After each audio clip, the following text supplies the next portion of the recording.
ম্যারেজের future নাকি খুব খারাপ, মানে মানুষজন এখন নাকি ম্যারেজে না করেই ম্যারেজ করার যে সুবিধাগুলো সেগুলো পেয়ে যাচ্ছে। খুবই সত্য ভাই। এখন আপনি যে কোনো 18 থেকে 25 বছর বয়সী ছেলে এবং মেয়ে তারা মোস্টলি বিয়ে করতে চায় না। সো কিছু বিপদ থেকে বাঁচার জন্য আমরা আসলে বিয়ে করি। রোমান্সটা হচ্ছে এক্সট্রা, তো বিয়েটা হচ্ছে একটা চাকরির মতো। যেমন চাকরি করা কঠিন, কিন্তু বেকার থাকা আরো কঠিন। তো এখন আমার কথা হচ্ছে কি, আপনার যে কোনো একটা কঠিনকে বেছে নিতে হবে। আপনি যদি বাবা হতে চান, আপনার যার সাথে সম্পর্ক সে হয়তো মা হতে চায় না, এটা তো একটা বড় ক্ল্যাশ। কারণ এখন অনেক মানুষ কিন্তু সন্তান নিতে চায় না প্রথম বছর, এর জন্য বাচ্চা না নেওয়াটা আমি সেফ মনে করি। হ্যাঁ, জীবনে কিন্তু আমাদের 2 3 4 5 জনকে ভালো লাগতে পারে, মানে অথেন্টিক্যালি।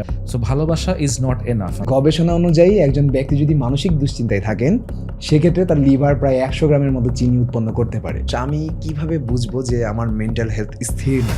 একটানা 14 দিনের বেশি মন খারাপ, দিনে 12 ঘন্টার বেশি মন খারাপ, এবং ঘরে বাইরে বিস্তৃতভাবে মন খারাপ। যার একবার ডিপ্রেশন হয়, আর সেকেন্ড একটা ডিপ্রেশনের এপিসোড হওয়ার চান্সেস 50%-এর বেশি।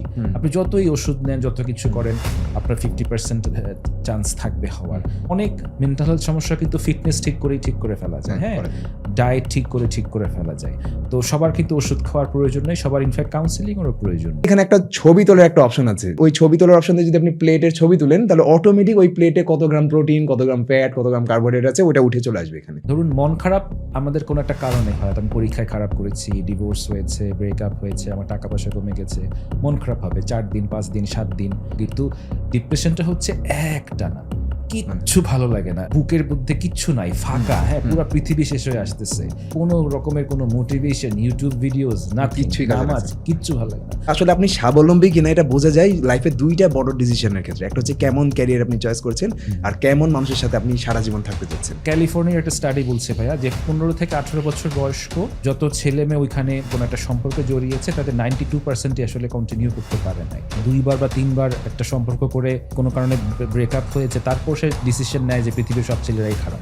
কিন্তু সে যে 3টা ছেলের সাথে মিশেছিল, 3টা ছেলেই আসলে খুবই লো স্ট্যান্ডার্ডের ছিল। ভবিষ্যতে প্রচুর বৃদ্ধাশ্রম হওয়াটা আমি খুব পজিটিভলি দিক আমি মনে করি। কারণ কি, বাবা আমাদের সাথে থাকতে গিয়ে অনেক ছেলে মেয়েদের কিন্তু অনেক কষ্ট হয়, কারণ ভ্যালুজ মিলে না, এটা সেটা মিলে না। সমস্যা হচ্ছে আমাদের সমাজে আমরা বাবা মা হওয়ার সাথে সাথেই আমরা চিন্তা করি আমার সন্তানকে আমি এটা শেখাবো ওটা শেখাবো, কিন্তু বাবা মা হওয়ার পর প্রথম দায়িত্ব হচ্ছে নিজে শেখা।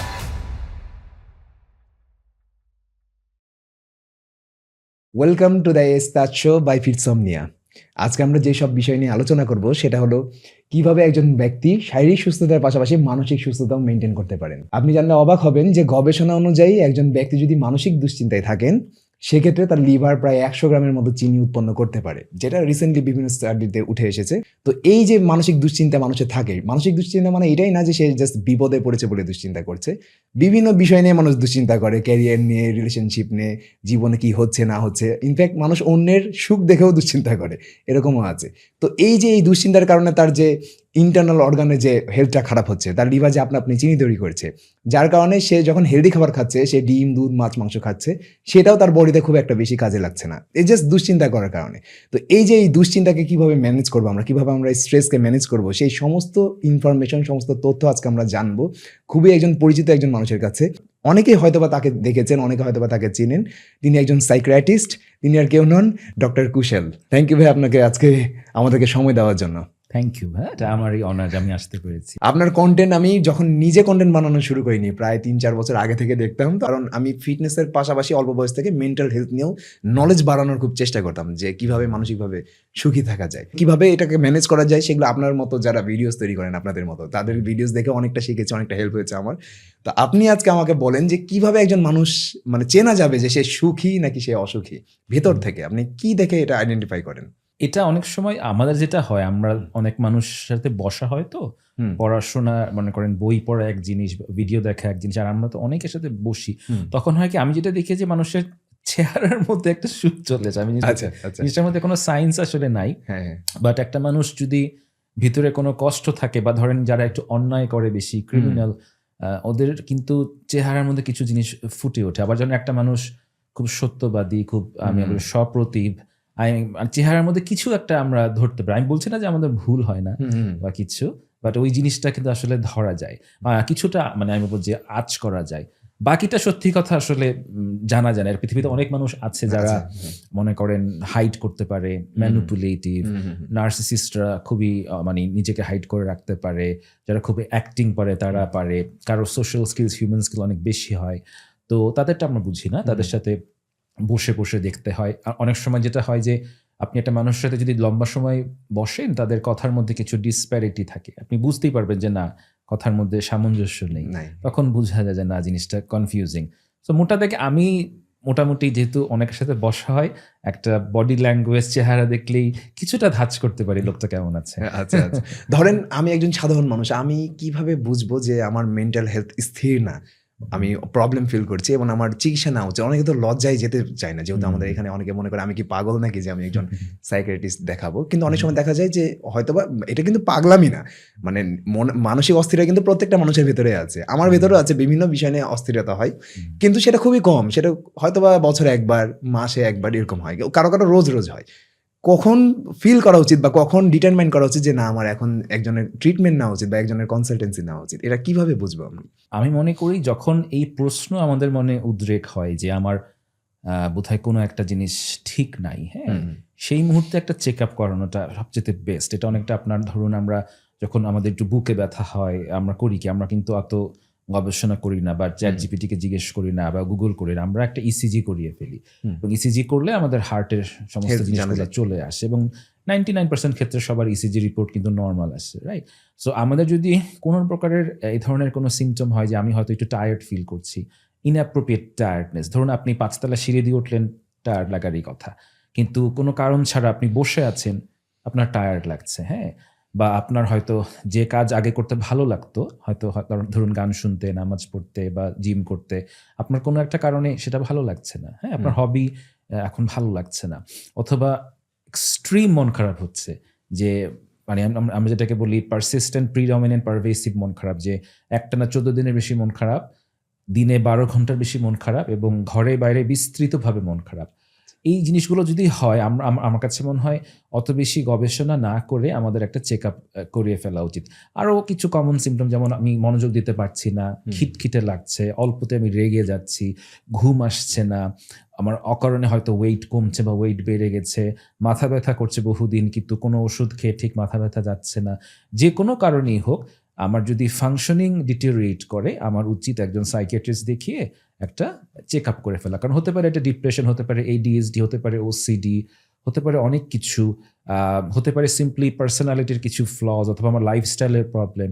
সাইকিয়াট্রিস্ট আপনাকে বলে দিতে পারবে যে আপনার কোন এরিয়াতে কাজ করতে হবে। যেমন আপনি একজন ফিটনেস এক্সপার্ট, সো অনেক মেন্টাল হেলথ সমস্যা কিন্তু ফিটনেস ঠিক করে ফেলা যায়, হ্যাঁ, ডায়েট ঠিক করে ফেলা যায়। তো সবার কিন্তু ওষুধ খাওয়ার প্রয়োজন নেই, সবার ইনফ্যাক্ট কাউন্সিলিংয়েরও প্রয়োজন নেই। কিন্তু একজন সাইকিয়াট্রিস্ট, সে যদি, আমি বলবো যে ইনক্লুসিভ সাইকিয়াট্রিস্ট হয়, মানে তার যদি সবার প্রতি রেসপেক্ট থাকে, অনেক সময় থাকে না আসলে, প্রতিটা প্রফেশনে এরকম আছে যে হয়তো ধরুন আমি সাইকিয়াট্রিস্ট, আমি শুধু মনে করলাম যে সবারই ওষুধ খাওয়া উচিত, বা সবাই কোনো না কোনো একটা রোগে ভুগছে, হ্যাঁ, আমি ধরেন নিউট্রিশনের ইম্পর্টেন্স বুঝলাম না, কাউন্সিলিংয়ের ইম্পর্টেন্স বুঝলাম না, বা লাইফস্টাইলের ইম্পর্টেন্সটা বুঝলাম না, তখন আসলে হবে না। একজন ইনক্লুসিভ সাইকিয়াট্রিস্ট হচ্ছে best to assess the initial condition, যে না আপনার কি লাগবে, তখন সেই অনুযায়ী তাকে রেফার করে দেওয়াটা হচ্ছে বেস্ট। ধরুন আমার কাছে একজন আসলো, আমি দেখলাম তার লাইফস্টাইল ঠিক করলেই তো ঠিক হয়ে যাবে, তখন আমি জাস্ট তাকে ধরেন আপনার কাছে পাঠিয়ে দিলাম, বা আমার বাসার কাছে ধরেন নিউট্রিশন বা ফিটনেস কারোর কাছে পাঠিয়ে দিলাম। আমি দেখলাম তার হয়তো একটা রিলেশনশিপের প্রবলেম, তখন আমি তাকে একজন রিলেশনশিপ কাউন্সিলরের কাছে অ্যাসাইন করে দিলাম।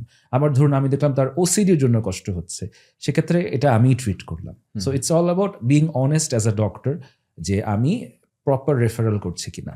আচ্ছা, আপনি যখন স্টুডেন্ট ছিলেন, যখন সাইকিয়াট্রিস্ট হননি প্রফেশনালি, তখন কি এরকম কোনো সিচুয়েশন হয়েছিল যখন আপনার মনে হয়েছিল যে কারো কাউন্সেলিং বা কারো কনসালটেন্সি নেওয়া প্রয়োজন আপনার? হ্যাঁ, আমার হয়েছিল। আমার টিনেজ এইজ খুব কষ্টে গিয়েছিল। আমার যখন বয়স 15, 16, 17, ওই সময়টা আমার মানে কোনো কারণ ছাড়াই খুব কষ্ট ছিল। আমাদের বাসাটা প্রচুর মানুষ থাকতো। দাদা বাড়ি, নানা বাড়িতে। আমার বাবা জাস্ট টিচার ছিলেন। সো এক বাসায় দেখা গেছে আমরা 22-23 জনের মতো ছিলাম। আমি খুব শাই ইন্ট্রোভার্ট একটা ছেলে ছিলাম। আমার সমস্যার কথা আমি ছোট থেকে কাউকে বলতাম না। সো ওই সময় অনেকগুলা ফ্যামিলি ইস্যুজের মধ্যে দিয়ে আমার যেতে হয়েছিল। প্লাস আমি যখন কলেজে পড়ি, নটরডেম কলেজে ফার্স্ট ইয়ারে আমার খুব প্রবলেম হয়েছিল। আমি কোপ করতে পারছিলাম না। আমি খুব খেলাধুলা প্রিয় একটা মানুষ ছিলাম। কলেজে গিয়ে দেখি যে খেলাধুলার ওরকম ব্যবস্থা নাই, বাসা থেকে অনেক দূরে, অনেক বেশি পড়াশোনার চাপ। তো কোনো একটা কারণে আমি আসলে একদমই স্থির হতে পারছিলাম না, আমার রেজাল্টটা খুব খারাপ হয়ে যাচ্ছিল। সো আমি মনে করি তখন তো আসলে ওইভাবে মেন্টাল হেলথের অ্যাওয়ারনেস ওইভাবে ছিল না ভাইয়া। বাট আমার ধারণা ওই সময় আমি কোনো না কোনো একটা মানে মাইল্ড ডিপ্রেসিভ এপিসোডের মধ্যে দিয়ে গিয়েছি। যদিও পরবর্তীতে আমি রিকভার করেছি, আমার কিছু ভালো বন্ধু ছিল, ওরা হেল্প করেছে, বাট আমার ভালো কষ্ট হয়েছে মানে ফিরে আসতে। ওই সময়টা আমার এখনো মনে পড়ে। হ্যাঁ, বিভিন্ন আমি অনেক মানুষের বায়োগ্রাফি দেখেছি, পড়েছি, তারা অনেকে বলেছেন যে জীবনে মানে মানসিকভাবে যদি কেউ স্ট্রং হতে চায় তাহলে তার জীবনে এমন একটা ইনসিডেন্ট ঘটা উচিত যেখানে তার মনে হবে যে হাল ছেড়ে দেওয়াই উচিত ভালো। এরকম সিচুয়েশন যখন একজন মানুষের কাছে আসে তখন সেটাই নাকি তার জীবনের প্রথম হয়। ওই সময় নাকি অনেকে সুইসাইডও করে নেয়, কিন্তু যারা ওটা সার্ভাইভ করে নেয় তারা নাকি আর কখনো ডিপ্রেস হয় না। এটা নাকি তাদের মেন্টাল স্ট্রেংথ অনেক বেশি বাড়ায় দেয়। আপনি কি মনে করেন এখানে? এটা সব ক্ষেত্রে ভাই সত্যি না। আসলে ডিপ্রেশন খুব কঠিন একটা জিনিস। আমি যদি ক্লিনিক্যাল ডিপ্রেশন বলি, এটা নর্মাল স্যাডনেস বা ফ্রাস্ট্রেশনের মতো না। এখানে আপনার সম্পূর্ণ মানে বায়োকেমিক্যাল নিউরোকেমিক্যাল চেঞ্জ হয়ে যায়। এবং ডিপ্রেশনের সায়েন্টিফিক এভিডেন্সটাই হচ্ছে যার একবার ডিপ্রেশন হয় তার সেকেন্ড একটা ডিপ্রেশনের এপিসোড হওয়ার চান্সেস 50% বেশি। আপনি যতই ওষুধ নেন, যত কিছু করেন, আপনার 50% চান্স থাকবে হওয়ার। অবশ্যই ওষুধ নিলে, লাইফস্টাইল ঠিক করলে চান্সেস অনেক কম, কিন্তু অনেক বেশি। আর ডিপ্রেশন একটা মেজরিটি অংশ কিন্তু জেনেটিক। ধরুন আপনার মা বাবার যদি ডিপ্রেশন থাকে, আপনার ডিপ্রেশন হওয়ার চান্সেস অনেক বেশি। এডিএইচডি, ওসিডি সব কিছুর ক্ষেত্রে। তো সব ক্ষেত্রে এটা আসলে আমাদের দোষ না। ধরুন মন খারাপ আমাদের কোনো একটা কারণে হয়, আমি পরীক্ষায় খারাপ করেছি, ডিভোর্স হয়েছে, ব্রেকআপ হয়েছে, আমার টাকা পয়সা কমে গেছে, মন খারাপ হবে 4 দিন, 5 দিন, 7 দিন, মানে তারপর আবার ঠিক হয়ে হয়তো আবার 2 সপ্তাহ পরে হবে। কিন্তু ডিপ্রেশনটা হচ্ছে একটানা, কিচ্ছু ভালো লাগে না, এক্সট্রিম। মানে যার একবার হয়েছে সে বুঝবে। মানে আপনার কাছে মনে হবে যে মানে বুকের মধ্যে কিচ্ছু নাই, ফাঁকা, হ্যাঁ, পুরো পৃথিবী শেষ হয়ে আসতেছে, মানে একদম কিছুই ভালো লাগতেছে না, মানে কোনো রকমের কোনো মোটিভেশন, ইউটিউব ভিডিওস, নাথিং, নামাজ, কিচ্ছু ভালো লাগে না।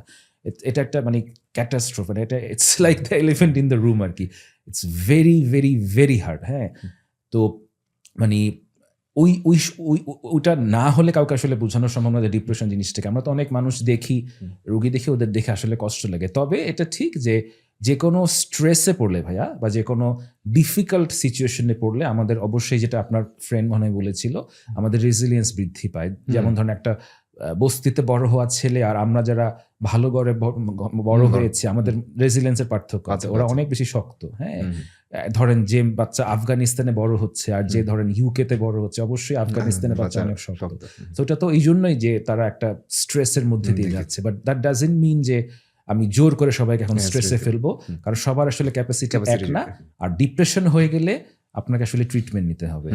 এখন ধরেন যে ডিপ্রেশন হয়েছে, তার মানে সে যদি সঠিক কারণটা জানে, কোন একটা কারণে তার মন খারাপ হচ্ছে, সঠিক কজটা যদি জানে আর সেটা বিপরীতে যদি অ্যাকশন নেয়, এবং যেটা নিজেকে প্রশ্ন করে করে জিজ্ঞেস করে যে কেন আমার এরকম ফিল হচ্ছে, যেটাকে বলা হয় মেটাকগনিশন, অর্থাৎ এটাই নাকি আপনার ইন্টেলিজেন্সের সব থেকে হাইয়েস্ট ফর্ম। অর্থাৎ নিজে যেটা চিন্তা করছি সেটা ভুল নাকি সঠিক সেটা নিয়েই আবার ভাবা, প্রশ্ন করা নিজেকে। এটা যদি কেউ করতে পারে তাহলে কি ডিপ্রেশন থেকে বেরিয়ে আসা সম্ভব কিনা? সম্ভব। ডিপ্রেশন থেকে মানে অ্যাবসলিউটলি মানে 100% বের হয়ে আসা সম্ভব। তবে ডিপ্রেশন অনেক কারণে, আমি যেটা বলছি, ডিপ্রেশন কিন্তু এক ধরনের না। যেমন ধরেন উইন্টার ডিপ্রেশন এখন এই সময় হচ্ছে, যাদের একটু আলোতে সমস্যা হয়, আলো কমে গেলেই কিন্তু তাদের সিভিয়ার ডিপ্রেশন। এখন এটা কিন্তু আপনি কোনো কিছু করে ঠিক করতে পারবেন, এক্সেপ্ট এরকম লাইট দিতে হবে, অথবা তাকে সূর্যের আলোর মধ্যে নিতে হবে, অথবা যে রুমে থাকে সেই রুমের আলো বাড়াতে হবে। একটা ডিপ্রেশনে আপনি তো জানেন ভিটামিন ডি কমে গেলে, হ্যাঁ, তখন ভিটামিন ডি না বাড়িয়ে আপনি যদি এখন তাকে মোটিভেশনাল কথা বলেন, বা বলেন যে তুমি কি বলবো ওষুধ খাও বা নিউট্রিশন বাড়ার লাভ হবে না, ওকে ভিটামিন ডি দিতে হবে। Same goes with hypothyroidism. Thyroid কমে গেলে ডিপ্রেশন হয়, থাইরয়েড বেড়ে গেলে অ্যাংজাইটি হয়। আপনাকে থাইরয়েড হরমোন ঠিক করতে হবে ভাইয়া। সো ডিপ্রেশন হতে পারে ধরেন প্রেমে ছাকা খেলে, হ্যাঁ, হঠাৎ চাকরি চলে গেলে, হ্যাঁ, ট্রমা হলে, সেক্সুয়ালি অ্যাবিউজড হলে আপনার ডিপ্রেশন হতে পারে। এক একজনের তো ভাই কারণ এক এক রকম। তো আপনি যেটা বলেছেন সেটা কারণটা যদি বের করে ওই অনুযায়ী যদি আমরা কাজ করি। আরেকটা জিনিস জরুরি হচ্ছে মানে যার উপর কাজ করা হচ্ছে তার ইচ্ছে। কেউ যদি মনে করে যে না আমি এভাবেই থাকি, কারণ ডিপ্রেশনও মানে বা একটু কষ্ট থাকলে আমরা তো অনেক অ্যাটেনশন পাই, ভিকটিম প্লে করা যায়, সেটাকে অনেকে এনজয় করে, অথবা সেটাতে একটা হ্যাবিচুয়েশন চলে আসে। সবাই তো আমাকে একটু মানে আমাদের জ্বর হলে যেমন আম্মা আমাদের খুব টেক কেয়ার করে, ভালো ভালো রান্না করে। তো ওইটাও অনেক সময় ডিপ্রেশনের ক্ষেত্রে অনেকে ওই লাইফস্টাইল অভ্যস্ত হয়ে যায়, তখন তাদেরকে আসলে টেনে বের করা যায় না। বাট আপনি যদি যেটা বললেন কারণ অনুযায়ী যদি আমরা সর্ট আউট করি সেক্ষেত্রে ডিপ্রেশন ফুলি রিকভারেবল। আচ্ছা, এবার একটু এই ডিপ্রেশন থেকে বেরিয়ে এসে আমরা একটু রিলেশনশিপ নিয়ে একটু কথা বলি। কারণ অধিকাংশ ক্ষেত্রে ইউথ যারা আছে, যাদের বয়স 16-17 হয়ে গেছে, তাদের তো হরমোনাল ফ্লাকচুয়েশন হয় বডিতে। প্রথম মেয়েদের ইস্ট্রোজেন হরমোন আসে, ছেলেদের টেস্টোস্টেরন আসে, তো একজন একজনের প্রতি অ্যাট্রাকশন কাজ করে। তো এই সময় আসলে অনেকে কি করে যে ভুল মানুষের যাবে, যেমন হচ্ছে মেয়েরা বিশেষ করে দেখা যায় যে একটু আছে না ছাপরি টাইপের যারা পোলাপান বলে, এদের প্রতি আকৃষ্ট হয়ে যায়। কারণ কি অ্যাটেনশন তারা বেশি দেয়। হয়তো একটা ভদ্র ছেলে ওই সময় পড়াশোনায় ব্যস্ত থাকে বা ক্যারিয়ারে ফোকাস থাকে, সেই মেয়েটাকে অতটা টেক কেয়ার করে না। কিন্তু একটা যে বখাটে ছেলে বা যে কোনো কাজ করে না অকর্মা, সে হয়তো বা তাকে প্রচুর অ্যাটেনশন দিবে। তো এরকম ক্ষেত্রে মেয়েরা কিন্তু ভুল ডিসিশন নিয়ে নেয়, অনেক সময় রিলেশনশিপে জড়িয়ে পড়ে।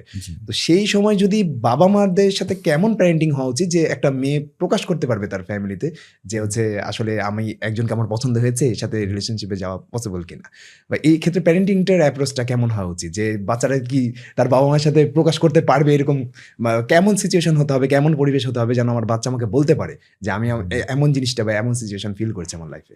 এটা একটা কঠিন প্রশ্ন ভাই। এখন ধরেন বাংলাদেশটা যে কনজারভেটিভ কান্ট্রি, বাবা মারা তো অতটা ওপেন মাইন্ডেড না। আবার আপনি যদি বাবা মার পক্ষ হয়েও কথা বলেন, একটা ছেলে বা মেয়ে যদি ভুল একটা পছন্দ করে ফেলে, সেক্ষেত্রে দায়িত্বটা কে নিবে? কারণ মানে বাচ্চারা বা টিনেজাররা যেটা করে, তারা একটা ভুল প্রেম করে কিন্তু সেটা দায়িত্ব পরে নেয় না। ধরেন যদি কোনো কারণে ধরা খায়, তারপরে সে কিন্তু বাবা মার উপরই পড়ে, তারা কিন্তু ওই দায়িত্বটা নেয় না। সো এটা একটা বড় প্রবলেম। আমি যদি একটা কিছু করি, আমাকে সেটা দায়িত্ব নিতে হবে। তো সো তারপরও বাবা মার উচিত যে বড় হওয়ার সাথে সাথে প্রোজ এন্ড কনস গুলা খুব পোলাইটলি বলা। কারণ আমরা তো একটা ছেলে মেয়ে 15-16 হয়ে গেলে তাকে তো আর বেঁধে রাখতে পারবো না। সো তার আগে আমরা আমাদের দেশে বাবা মা যেটা করে না, ওপেনলি কথা বলে না, শুধু মানে প্রেম ভালোবাসা নিয়ে না, পিউবার্টি নিয়ে তো আমাদের আব্বা আমার কথা বলতো না, এগুলো নিয়ে মানুষ সাফার করে। তো সবকিছু নিয়ে ওপেনলি কথা বলা উচিত, ইন্টিমেসি নিয়েও কথা বলা উচিত। কারণ বাবা মা যদি না বলে সে শিখবে কোত্থেকে? সে পড়ান থেকে শিখবে, এটা তো হেলদি না আসলে। সো এই লজ্জাগুলো না পেয়ে ছেলে মেয়েদের সাথে বলা উচিত। তারপর যদি ছেলে মেয়ে কোনো ভুল করে ফেলে, বাবা আমার আগেই বলা উচিত, দেখো তুমি যদি কিছু করো এই সুবিধা অসুবিধা হতে পারে। যেমন ক্যালিফোর্নিয়ার একটা স্টাডি বলছে ভাইয়া, যে 15 থেকে 18 বছর বয়স্ক যত ছেলে মেয়ে ওইখানে এরকম কোন একটা সম্পর্কে জড়িয়েছে, তাদের 92% আসলে কন্টিনিউ করতে পারে নাই। সো এই জিনিসগুলো আমরা তাকে বললাম। আবার এটা বললাম যে দেখো 8% তো পেরেছে, তুমি পারবা, কিন্তু যদি না পারো সেক্ষেত্রে তুমি এসে বলতে পারবে না যে আমি এখন কলেজে যাব না, আমি এখন আমি এখন হাত কাটবো, এই কাটবো। এটা তো করা যাবে না, এটা তো তোমার লাইফ, বাবা মা তো চিরজীবন বাঁচবে না। সো তুমি যদি একটা কিছু করো, যে কোনো কিছু করার একটা রিস্ক থাকবে, একটা প্রোজ এন্ড কনস থাকবে, তুমি সেই দায়িত্বটা নিয়ে করো। এবং সম্পর্ক করার যে জিনিসগুলো, আমি যেমন একটা টিনেজার আসলে যারা একেবারেই আমি বলবো যে কি বলবো ইম্যাচিউর বলবো না, মানে ছোট মানে সহজ সরল মনের মানুষ, আমি ওদেরকে যেটা বলি যে দেখো তোমার হাতে যদি একটা 5,000 টাকার জামা থাকে এবং তুমি যদি ঈদে কিনতে গিয়েছো, ধরো তুমি একটা 3 পিস কিনবা, তুমি নিশ্চয়ই প্রথম দোকানে গিয়েই কিনে ফেলবা না, তুমি অ্যাটলিস্ট 10টা-5টা দোকান ঘুরে দেখবা যে কোনটায় ভালো পাওয়া যায়। এখন তুমি যদি প্রথম দোকান থেকেই কিনে ফেলো, তুমি বের হয়ে দেখবা যে আরো 7-8টা দোকানে আরো বেটার কি জিনিস ছিল, বাট তোমার টাকা শেষ হয়ে গিয়েছে। তো টিনেজ বয়সে প্রেম করার একটা বড় সমস্যা হচ্ছে এটা, যে তুমি 16-17 বছর বয়সে তুমি তো আসলে খুব ভারী কেউ না, তোমার সিভিটা খুবই ছোট, তোমাকে যারা পছন্দ করবে তারাও ভারী কেউ না। তুমি যখন 20-21-22 হবা, একটা গ্র্যাজুয়েটের কাছাকাছি হবা, একটু বয়স হবে, আর একটু সোশ্যাল স্কিলস বাড়বে, তখন তুমি আরো বেটার ছেলে বা বেটার মেয়ের এক্সপোজারে আসতে পারবে। তুমি যদি 16তেই বা 15তেই ডিসাইড করে ফেলো যে ওর সাথে, তাহলে তোমার বয়স যখন 21-22 হবে, তুমি যখন দেখবা যে আরো অনেক বেটার ছেলে এবং বেটার মেয়েরা তোমাকে অ্যাপ্রোচ করছে, তখন তোমার মধ্যে একটা হতাশা সৃষ্টি হবে। তখন তুমি না পারবা ছাড়তে, না পারবা কন্টিনিউ করতে। এবং এটা কিন্তু অনেকের ক্ষেত্রে সত্য। তখন মানুষ ওই যে মানে আমি বলবো যে এলোমেলো জিনিস করে ফেলে বা একসাথে 2-3টা রিলেশনশিপে জড়িয়ে ফেলে। তো এই জিনিসটা আমি জাস্ট বোঝানোর চেষ্টা করি। বাট তারপরও আমি যেটা বলি যে যদি হয়ে যায়, এখন মানে ওই যেটা বলে যে প্রেম ভালোবাসা তো ভাই আসলে অঙ্ক কষে হয় না, কাউকে এটা তো একটা ইমোশনাল জিনিস। বাট এখানে যেন অ্যাটলিস্ট 10% লজিকও খাটে। আমি যদি একদম কিছুই চিন্তা না করি, যে আমার ভ্যালুজ, আমার সামাজিক অবস্থা, অর্থনৈতিক অবস্থা, দিন শেষে তো এটা বাংলা সিনেমা না বা হিন্দি সিনেমা না, এখানে কিছু জিনিস আসে যেটা খুবই আমি বলবো যে পরবর্তীতে আপনি ম্যাটার করে। সো বেসিক কিছু জিনিস আমার কাছে মনে আলোচনা করে নেওয়া দরকার, যে লাইক আমরা কি তুমি কি দেশে থাকতে চাও না বিদেশে থাকতে চাও, তুমি কি আদৌ মানে সন্তান নিতে চাও কিনা, কারণ এখন অনেক মানুষ কিন্তু সন্তান নিতে চায় না। হ্যাঁ, সো আপনি যদি বাবা হতে চান, আপনার যার সাথে মানে সম্পর্ক, সে হয়তো মা হতে চায় না, এটা তো একটা বড় ক্ল্যাশ। সো ভালোবাসা ইজ নট এনাফ, আমি যে জিনিসটা বলতে চাই এখানে একটা কম্পোনেন্ট লজিক্যাল থাকা উচিত। তারপরও যদি আমাদের হয়ে যায়, দায়িত্ব নিতে হবে, কারণ রিলেশনশিপ ভেঙে যেতে পারে, অনেক কিছু হতে পারে। এই জন্য রিলেশনশিপ ভেঙে গেলে বলা যাবে না যে আমি সুইসাইড করব, এই করব। তোমার নিজের জীবন তুমি কেন নষ্ট করবা? এই তো এই যে অ্যাপ্রোচটা বাবা মায়ের, যেটা এই আপনি যে কথাটা বললেন, এটা কিন্তু বাবা মায়ের অনেক কিছু শেখার আছে। সমস্যা হচ্ছে আমাদের সমাজে আমরা বাবা মা হওয়ার সাথে সাথেই আমরা চিন্তা করি আমার সন্তানকে আমি এটা শেখাবো ওটা শেখাবো, কিন্তু বাবা মা হওয়ার পর প্রথম দায়িত্ব হচ্ছে নিজে শেখা, যে কিভাবে আসলে সন্তানকে বড় করা যায়, কিভাবে ইমপ্যাথি থাকতে হয়, যে তার অবস্থাটা আমি বুঝবো। অধিকাংশ ক্ষেত্রে দেখবেন যে অনেকে হয়ে যায় মানে এমন একটা রিলেশনশিপে জড়িয়ে গেছে যেটা প্রকাশও করতে পারে না, জানে যে বাসায় বললে হয়তো বা বাবা মা হচ্ছে রাগ করবে, অনেকে মারতেও পারে, অনেকে প্রহারও করে বাসাতে। আবার অনেকে আছে যে চ্যাট করে, যেটা ভিডিও সোশ্যাল মিডিয়া আসার পর ভিডিও কলে এমন কোনো ভিডিও ধারণ করে ফেলেছে বা এমন কোনো ছবি পাঠিয়ে দিয়েছে যেটা ভরসা করে পাঠিয়েছে সেই ছেলেটাকে বা মেয়েটাকে, কিন্তু সেই ছেলেটা বা মেয়েটা হয়তো বা ভরসার যোগ্য ছিল না। সে হয়তো বা সেটাকে তার বন্ধু বান্ধবের সাথে শেয়ার করেছে। যদি সেটা কখনো কোনো ইন্টারনেটে আপলোড হয়ে যায়, সেক্ষেত্রে সেটা সারা জীবন থাকবে, সেটাকে আর মেটানো যাবে না। তো এই জিনিসগুলোও কিন্তু অনেকে শেয়ার করতে পারে না তার বাবা মায়ের সাথে, যেটা আমি কিছুদিন, আমার বাচ্চার বয়স হয় 15 মাস, আমি চাই না যে তাকে অনেক বেশি শেখাবো, আসলে আমি নিজে শিখতে চাই। আমি এই জন্য আপনার সাথে আরো আমার আগ্রহ ছিল এই বিষয়টা নিয়ে কথা বলার, যে আমার অ্যাপ্রোচটা কেমন হবে, যে আমার বাচ্চাকে আমি এমন অ্যাপ্রোচ নিয়ে শেখাবো যে হ্যাঁ, তোমার সাথে যদি এরকম সিচুয়েশন হয় যে কেউ তোমার কাছে ভিডিও কলে এটা করতে চাচ্ছে, এটা দেখতে চাচ্ছে, বা এরকম কিছু কথা বলছে, কোন জায়গায় আটকাতে হবে, কোন জায়গায় থামতে হবে, বা কোন বিষয়গুলো শেয়ার করতে হবে, কেমন পজিটিভ অ্যাপ্রোচ থাকতে হয়। যেমন অনেক সময় কি করি আমরা, ধরেই নিই যে আমার বাচ্চা হবে সাধু, মানে আমি ছিলাম হচ্ছে, আমি যেমনই হই, আমি 10টা রিলেশনশিপ করে বেড়াই, আমি মদ গাঁজা যাই খেয়ে বেড়াই, আমার বাচ্চা হবে দেবতার মতো। এটা কিন্তু সম্ভব না, জেনেটিক্যালি পসিবল না। তো এটা ধরে নেওয়ার পর অনেকে দেখা যায় যে 15 বছর বয়স বাচ্চার, যেই বয়সে ধরেন যে সেক্সুয়াল হরমোন উৎপন্ন হতে শুরু করে, ওই সময় তো অ্যাট্রাকশন কাজ করবে, কিন্তু ওই সময় আমরা ওটাকে ওই আলোচনা করাটাই মহাপাপ মনে করি, যে এটা নিয়ে আলোচনা কেন করবে। ওই যে আমরা তাদেরকে ওই স্পেসটা দিচ্ছি না, আলোচনা করার সুযোগ দিচ্ছি না, যার কারণে তারা আমাদের সাথে শেয়ারও করছে না। এই কারণে হয়তো বা তারা ভুল পথে চলে যায় বেশিরভাগ ক্ষেত্রে, যেটা আমাদের সমাজে কিন্তু অনেক বেশি হয়। আমরা, আপনি যেটা বলেন যে সেক্সুয়াল এডুকেশন আমরা দিতে চাই না, বলতে চাই না, আমরা নিজেরাই লজ্জাবোধ করি। কিন্তু আসলে আপনি যদি লজ্জাবোধ করেন, তাহলে আপনার বাচ্চা অন্য কারো থ্রুতে, অন্য কোন একটা বখাটে বন্ধু থ্রুতে হলেও সে হচ্ছে সেই নলেজগুলো গেইন করার চেষ্টা করবে, আর যেটা হবে ভুল। কারণ তারা তো কোন একটা সুবিধা নেওয়ার জন্য তাকে ম্যানিপুলেট করবে, কিন্তু আপনি বাবা মা হিসেবে আপনি আপনার বাচ্চার সেফটিটা নিশ্চিত করবেন। তো এই জন্য বাবা মাকে আসলে এইগুলো বাসা থেকেই শুরু করা উচিত, যে এটা দেওয়া। একটা ভালো বাবা মা, আমি যেটা অলওয়েজ বলি, যেটা একটা আপনার মানে একটা ভালো কোচের মতো। যেমন আপনি একজন কোচ, বা ধরেন একটা ফুটবল কোচ, ধরেন ওনারা কি করে, একজন পচা কোচ কি করবে, যে সে একটা দলের যে কোনো একটা প্লেয়ারকে সে খালি ভুল ধরবে, তোমার এটা ঠিক নাই, ওটা ঠিক নাই, এটা ঠিক না, এটা ঠিক করো। হয়তো সে ভালো নিয়তেই বলছে, হ্যাঁ, সে যেহেতু কোচ, তার চোখে পড়ছে ভুলগুলা। কিন্তু একজন প্রপার কোচ যেটা করে, সে আগে তার ভালো দিকটা বলে, না দেখ যে আপনার এটা ভালো, এটা ভালো, কিন্তু যদি আপনি এটাকে আরেকটু ইমপ্রুভ করেন, সেক্ষেত্রে আপনি আরো ভালো খেলবেন। সো একটা প্যারেন্টিং আসলে এইভাবে করতে হয়। আমাদের দেশে যেটা হয় যে বাবা মারা খুদ বেশি ধরে। এখন আমাদের কাছে যখন কেউ টিনেজারদের নিয়ে আসে, এসে খালি দোষ বলতে থাকে, আমার মেয়ে এটা করেন, আমার ছেলে এটা করেন, এটা করেন। আমি বলি আপনার ছেলে মেয়ে সম্বন্ধে আপনি 2টা ভালো কথা বলেন তো। অনেকক্ষণ ভাবতে হয় তার।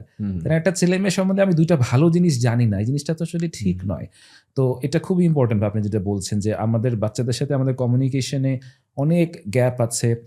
ইনফ্যাক্ট এখনকার বাবা মারা আবার অনেকেই ডিভাইসে কিন্তু অ্যাডিক্টেড। শুধু যে বাচ্চারা অ্যাডিক্টেড তা না, অনেক বাবা মা কিন্তু মোবাইল নিয়ে বসে থাকে, কথা বলে না, খেলে না। তারপর ধরেন এখনকার বাচ্চাদের টেস্ট আর আমাদের টেস্ট তো এক না। আমি যদি এখন ওদের সাথে রবীন্দ্রসঙ্গীত নিয়ে আলোচনা করি, ওরা তো আমার সাথে আড্ডা দিবে না। ওরা যে মিউজিক পছন্দ করে, সেই অনুযায়ী আমাদের কষ্ট হলেও শিখতে হবে, কারণ আমি তো তার সাথে আড্ডা দিতে যাচ্ছি বেসিক্যালি। সো ওই জিনিসগুলো যে তাদের মতো করে যদি আমি মিশতে পারি, ইমপ্যাথিটা থাকে, আশা করা যায় যে প্যারেন্টিংটা কিছুটা ইজি হবে। আর আপনি যেটা বলছিলেন যে অন্য সোর্স থেকে, আমি জানেন যে মানে অনেকগুলা বাচ্চা দেখি 10, 11, 12, খুবই আমি বলবো যে স্কেয়ারি জিনিসগুলা, যে তারা হয় কি, দেখা গেছে বাবা মা দুজনেই জব করে, হুইচ ইজ ফাইন, কোনো সমস্যা না, কিন্তু দেখা গেছে বাচ্চাদের খোঁজ রাখে না।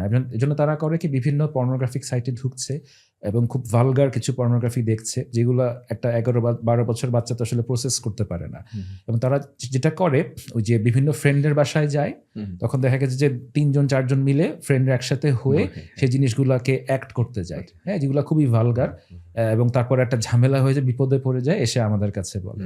সো জিনিসগুলা কিন্তু, এটা কিন্তু 2-1টা ঘটনা না, এটা অনেক শত শত ঘটনা এখন হচ্ছে আর কি। এই জিনিসগুলোতে বাবা আমার একটু সচেতন থাকা উচিত। এটার সমাধান বাচ্চাকে পিটানো না, বা বাচ্চাকে বকা দেওয়া না, এটা বোঝা যে বাবা মা একটা কথা বলে না, তোমাদের যুগ তো আমরাও পার করেছি বা তোমাদের সময় তো আমরাও পার করেছি, এটা একটা ভুল কথা। মানে আমরা কখনোই তাদের যুগ পার করি না। আমাদের যুগে কিন্তু ফেসবুক ছিল না, টিকটক ছিল না, এরকম ইউটিউব ছিল না, আমাদের এত স্টিমুলেশন ছিল না। বাচ্চাদের কিন্তু এখন অনেক কষ্টের একটা সময়, তাদের এত জিনিস দেওয়া হয়, তারা কিন্তু প্রসেস করতে পারে না। সো তাদেরকে বুঝতে হলে তাদের মতো করে বুঝতে হবে, ওই ইম্প্যাথিটাতে থাকতে হবে। আর আমরা তো কেউ ফেরেস্তা ছিলাম না ভাই, আমরা জীবনে অনেক উল্টাপাল্টা কাজ করছি। কারণ আমি যদি 40 বছর বয়সে এসে চিন্তা করি যে আরে আমার ছেলে তো একদম মানে ফেরেস্তা হয়ে যাবে, এটা তো ঠিক না। তাহলে আমি আসলে তাকে খুব মানে ভুলভাবে জাজ করছি আর কি। যেমন আমি একটা ইন্ডিয়ান একটা স্পিকার আছে, ওনার ভিডিও দেখছিলাম, তো উনি বলছিলেন যে ওনার একটা সন্তান আছে যার বয়স 14 থেকে 15 বছর বয়স। তো সে হচ্ছে স্কুলে তার কমপ্লেন আসে তার বাবার কাছে যে আপনাকে একটু দেখা করতে চেয়েছে প্রিন্সিপাল। তো সে গেছে, ও ভেবেছে কোনো সিভিয়ার কোনো কিছু করেছে, আমার কাছে প্রিন্সিপাল কখনো ডাকে না। প্রিন্সিপাল বলছে যে আপনার ছেলে একটা অপরাধ করেছে। সে অপরাধটা হলো সে একজন তারই মানে যে কি বলবো যে তার যে ক্লাসমেট, তারও বয়স হয় 14-15 হবে, তাকে লাভ লেটার লিখে দিয়েছে। তো তার বাবা বলছে যে আমি এরপরে ওয়েট করছি যে কমপ্লেনটা কি। আসলে কমপ্লেনটা এটাই ছিল যে লাভ লেটার লিখেছে। তখন সে ওর বাচ্চাকে বলে যে তুমি যাও, আমি কথা বলি। সে প্রিন্সিপালকে বলে দেখেন আমার বাচ্চা তো 14-15 বছর বয়স, তার তো এখন হরমোন গ্রোথ হচ্ছে তার বডিতে, এখন তো তার অন্য একজনকে ভালো লাগতেই পারে। এখন অ্যাপ্রোচটা হতে হবে রেসপেক্টেবল ওয়েতে। এখন তাকে যদি আপনি মনে করেন যে তার অন্য কোনো নারীর প্রতি বা অন্য কোনো পুরুষের প্রতি চাহিদা থাকবে না, তাহলে তো তার ট্রিটমেন্ট দরকার, তার হরমোন উৎপন্ন হচ্ছে না। দেখতে হবে যে সে উইথ রেসপেক্ট অ্যাপ্রোচ করছে নাকি সে খারাপ কোনো একটা কথা বলছে মেয়েকে। তো সেটাই হচ্ছে সে বলছিল যে হ্যাঁ, এটা সে প্যারেন্টিং করেছে ছোটবেলা থেকে, যে তোমার চাহিদা থাকতেই পারে কিন্তু অ্যাপ্রোচটা হবে অনেক রেসপেক্টেবল ওয়েতে। কিন্তু হ্যাঁ, সেটাও এক্সপেক্ট করেনি যে তার ছেলে 14-15 বছর বয়সে কাউকে লাভ লেটার লিখবে। কিন্তু সে সেটা মনে করছিল যে না, এটা নর্মাল, কারণ আমি তো আমাদের বয়সে আমাদের এরকম ফিলিংস হয়েছে, তখন হয়তো আমাদের ছেলে মেয়ে স্কুল একসাথে ছিল না। এখন যদি একসাথে হয়ে গেছে, এখনকার জেনারেশন আলাদা। মানুষ তো ভাই 12-13 বিয়ে করতো সর্বযুগে। তো এটা তো উনি বলছে যে এটাকে আমি নর্মাল হিসেবে দেখেছি, যে যদি আপনি 15 বছর বয়স আর আপনার যদি অন্য একটা জেন্ডারের প্রতি অ্যাট্রাকশন না থাকে, তাহলে আপনি বাচ্চা হিসেবে ভুল, আপনার এটা সমস্যা আছে, কোনো হরমোনাল ইমব্যালেন্স আছে শরীরে, যেটা ট্রিটমেন্ট দরকার। না, রাইট। একটা হচ্ছে রেসপেক্টফুল উপায় বলা, একটা হচ্ছে গিয়ে রিজেকশন মেনে নেওয়া। আমি যদি না শুনি, সেখান থেকে আমি যেন খুব রিয়াক্ট না করি বা সে মেয়েটার উপর আমি যেন অত্যাচার না করি। এই দুইটা না হলে তো আসলে ডেফিনেটলি জিনিসটা আমি মনে করি যে এটা হইতেই পারে। হইতেই পারে। তো এইটাই তো। এখন আমরা হচ্ছে একটু কথা বলে এর পাশাপাশি যে ম্যারেজ নিয়ে একটু, যে বিয়েতে তো আপনি দেখেন যে আপনার কাছে মনে অনেক ক্লায়েন্ট আসে যারা বৈবাহিক জীবনে অতটা বেশি সুখী না, অথবা বিভিন্ন প্রবলেম ফেস করছে। তো আপনার কাছে কি মনে হয় যে যখন কেউ একজন অনেকদিন ধরে প্রবলেম সলিউশন করতে পারছে না, তখন কি একসাথে থাকা ভালো না ডিভোর্স দিয়ে দেওয়া ভালো? 3টা পয়েন্ট বলবো আমি ভাই, যেটার আমাদের অলওয়েজ খেয়াল রাখা উচিত। যে ধরুন আপনি আচ্ছা, আমি প্রথম থেকে আসি। আপনার বিয়ে হলো, বিয়ের আগে আমার কাছে মনে হয় একটু লম্বা হয় প্রশ্নটা, তাই আমি বলি হ্যাঁ, কারণ এটা এলাবোরেটিভই ভালো। যে আমি প্রথমে অনেক দেখে শুনে বিয়ে করা উচিত। দেখে শুনে মিনস হচ্ছে কি, আমার কাউকে ভালো লাগলো ফাইন। জীবনে কিন্তু আমাদের 2, 3, 4, 5 জনকে ভালো লাগতে পারে, মানে অথেন্টিক্যালি। ভালোবাসা তো একটা বায়বীয় কথা। হ্যাঁ, ভালো লাগা মানে একটা মেয়ে বা একটা ছেলেকে দেখে রেসপেক্ট লাগা বা মনে হয় যেন মানুষটা ভালো, তার সাথে তো আমি থাকতে চাই, রাইট? সো ভালো লাগা ইজ নট এনাফ। তারপর আমি বসে অ্যাটলিস্ট আমাদের লাইফ গোলসগুলো মিলাতে হবে, আমার ভ্যালুজ, আমার রিলিজিয়ান, যেটা বললাম, আমরা কি বাচ্চা নিতে চাই, কয়টা নিতে চাই, কোন দেশে থাকতে চাই, আমাদের ইন্টিমেসি লাইফ কেমন হবে, মোটামুটি বেসিক জিনিসগুলো আমাদের আলোচনা করা উচিত। এখন আপনার লাল পছন্দ, আমার নীল পছন্দ, এটা কিন্তু সমস্যা না। আপনি কক্সবাজার যাইতে চান, আমার বান্দরবন, কোনো সমস্যা না, কিন্তু মেজর জিনিসগুলো তো মিলতে হবে। সেটা হলো মিলল। এখন মিলার পরে আমি ফার্স্ট ইয়ারে সবসময় চিন্তা করবো, যেটা এখন ভুল করে মানুষ, যে আমি আমার লেভেল বেস্ট দিয়ে চেষ্টা করব তাকে সার্ভ করতে, তাকে ভালোবাসতে, এবং আমি কোনো এক্সপেকটেশন রাখবো না। যেহেতু আমি দেখে শুনে বিয়ে করেছি, আমি কোনো এক্সপেকটেশন রাখবো না। মানুষ কিন্তু উল্টা করে, মানুষ চিন্তা করে বিয়ের পরে বা বিয়ের আগে যে আমাকে কি দিবে, আমি কি দিব, এটা নিয়ে মানুষের চিন্তা খুবই কম। এবং এই জন্য ডে 1 থেকে তারা একটা নেগেটিভ মাইন্ডসেট নিয়ে বিয়েতে যায়, এই জন্য অনেক সমস্যা হয়। তো আমি যদি চিন্তা করি না প্রথম 1 বছর আমি আমার বেস্টটা দিব, মানুষ আসলে এখনো এত খারাপ হয়ে যায় না যে আপনি বেস্ট দিলে সে কিছুই দিবে না। হ্যাঁ, অধিকাংশ ম্যারেজ এটা করলে টিকে যাবে। তারপর ধরেন আপনি 1 বছর কোনোভাবেই আপনি টিকাতে মানে আপনি বেস্ট দিলেন এবং দেখলেন যে না, 3টা পয়েন্ট আমি বলবো। যে 1 নম্বর হচ্ছে, সে যদি 1 বছরে রিপিটেডলি আপনি দেখেন প্রচন্ড দায়িত্ব জ্ঞানহীন, ঘরে বাইরে সে কোনো কাজই করে না, এবং অ্যাবসলিউট দায়িত্ব জ্ঞানহীন, সেক্ষেত্রে আপনাকে সেপারেশনের চিন্তা করতে হবে। সেকেন্ড হচ্ছে, সে যদি রিপিটেডলি আপনাকে ভার্বালি বা ফিজিক্যালি অ্যাবিউজ করে এবং তার কোনো গিল্ট না থাকে, যে হ্যাঁ একদিন মানে রাগের মাথায় হয়তো হাত উঠে গেছে, বাজে কথা বলছে, সেটা মানে কোন ব্যাপার না, একদিন হইতেই পারে। যদি সেটা খারাপ আর একদিন হইতেই পারে, বাট রিপিটেডলি করছে তার কোনো অনুশোচনা নাই। শুধু গায়ে হাত উঠানো না, ধরেন খোঁটা দিয়ে কথা বলা, আপনার হাইট নিয়ে, চেহারা নিয়ে, কোনো একটা স্কিন টোন নিয়ে, বাবা মার কিছু নিয়ে, বাবা মার প্রফেশন নিয়ে আপনাকে রিপিটেডলি মানে খোঁটা দিচ্ছে, এগুলো খুবই খুবই বাজে জিনিস। এগুলো আসলে সত্যি কথা সহ্য করা বেশি দিন উচিত না। থার্ড হচ্ছে কেউ যদি রিপিটেডলি পরকিয়া করে, একের বেশি পরকিয়া করে এবং তার কোনো গিল্ট না থাকে। হ্যাঁ, এখনকার দিনে এমন হতে পারে ভুলে কারোর সাথে একটু কথা বলে ফেলছে বা কিছু, যেটা অবশ্যই ঠিক না, কিন্তু এখনকার এত মানে ফাস্ট পৃথিবীতে আমি মনে করি যেটা অনেকের হয়ে যেতে পারে, ভুলেও হতে পারে, ভালো মানুষেরও হতে পারে, কিন্তু কেউ যদি ভুল করেও তার কোনো অনুশোচনা না, আমি করছি এরকম অনেক মানুষ করে, অথবা তার একবার করে সে আরেকবার করলো, সেক্ষেত্রে ভাইয়া সেপারেশনে চিন্তা করতে হবে আপনার কারণ এটা কন্টিনিউ করাটা আপনার জন্য কখনোই ভালো না। আমি কিন্তু সেপারেশনের কথা বলেছি, আমি কিন্তু ডিভোর্স বলিনি। সেপারেশন মিনস তাকে বলা যে তুমি 3 মাস সময় নাও, তুমি এর মাঝে তুমি সাইকোলজি, সাইকিয়াট্রিস্ট যা ইচ্ছা করো, আমি জানি না কি করবা, বাট যেটাই করো আমি তোমাকে সাপোর্ট দিব, বাট তুমি আলাদা কোথাও থেকে ঠিক হয়ে আমার কাছে আসো। এই 3 মাসে আমাদের কোনো সম্পর্ক থাকবে না। তুমি যদি করতে পারো সংসার হবে, নাহলে সংসার হবে না। এবং প্রথম বছর এর জন্য বাচ্চা না নেওয়াটা আমি সেফ মনে করি। হ্যাঁ, কারণ একজন মানুষের সাথে আসলেই আমার 30-40 ইয়ার্স মিলবে কিনা সেটা বোঝা খুব জরুরি। একটা বাচ্চা নিয়ে আসলে তো বেচারা আটকে গেল। আপনারা একটা ডিভোর্স কিন্তু একটা সন্তানের জন্য খুব কষ্ট। হ্যাঁ, তো অ্যাটলিস্ট প্রথম বছরটা আমরা এই জিনিসটা যদি করি যে আমি আমার নিজের বেস্ট দেই এবং একটু চোখ কান খোলা রাখি, এবং বিয়ের আগে যদি কিছু বেসিক জিনিস আলোচনা করে নেই, তাহলে আমার ধারণা ম্যারেজ লাইফটা ইজি হয়। লাস্ট একটা পয়েন্ট আমি যেটা বলবো, যেটা খুবই ইম্পর্টেন্ট, যে আমরা যেন ম্যারেজ বা রিলেশনশিপকে মানে এটা হয়েছে কি, আমরা বিয়ে করি আসলে কিছু বিপদ থেকে বাঁচার জন্য ভাই। আমরা বিয়ে সত্যি কথা রোমান্সের জন্য করি না। কি কি বিপদ, যেমন আমরা ইথিক্যাল উপায়ে আমাদের ফিজিক্যাল ইমোশনাল নিড পূরণ করতে চাই, যেহেতু আমরা একটা কনজারভেটিভ কান্ট্রি, এখানে ইথিক্স বা রিলিজনের একটা ব্যাপার আছে। সেকেন্ড হচ্ছে আমরা আমাদের লেগেসি ক্যারি করতে চাই, আমাদের সন্তান না হলে আমাদের লেগেসি ক্যারি করে না। থার্ড হচ্ছে গিয়ে ধরেন আমরা যখন একটু বয়স হয়ে যায়, আমাদের বিপদ আপদ হলে আমাদের স্ত্রী বা হাজবেন্ডে কিন্তু সাপোর্ট দিবে। ধর আপনার ডাক্তারের কাছে যাওয়া দরকার, আপনার হাজবেন্ডই আপনাকে নিয়ে যাবে, এটা কিন্তু কেউ থাকবে না ওই মানে আফটার 45 বা 50। সো কিছু বিপদ থেকে বাঁচার জন্য আমরা আসলে বিয়ে করি। রোমান্সটা হচ্ছে এক্সট্রা, হ্যাঁ, কেমিস্ট্রি হচ্ছে এক্সট্রা। হ্যাঁ, সো মানুষ যদি কেমিস্ট্রি বা রোমান্সের কথা চিন্তা করে বিয়ে করে, আসলে অনেক বিয়ে আসলে টিকবে না। বিয়েটা আমাদের প্রয়োজন। আমাদের লাইফে বিনোদনের জন্য অনেক কিছু আছে, বন্ধু আছে, আমরা একা অনেক কিছু করতে পারি, মুভি দেখা যায়, স্পোর্টস করা যায়, জিম করা যায়, অনেক কিছু আছে, কিন্তু বিয়েটা সত্যি কথা একটা প্রয়োজন, যেটা মানুষ বিপদ থেকে বাঁচার জন্য করে। এই মাইন্ডসেট নিয়ে করলে আমি মনে করি অনেক ম্যারেজ টিকে যাবে।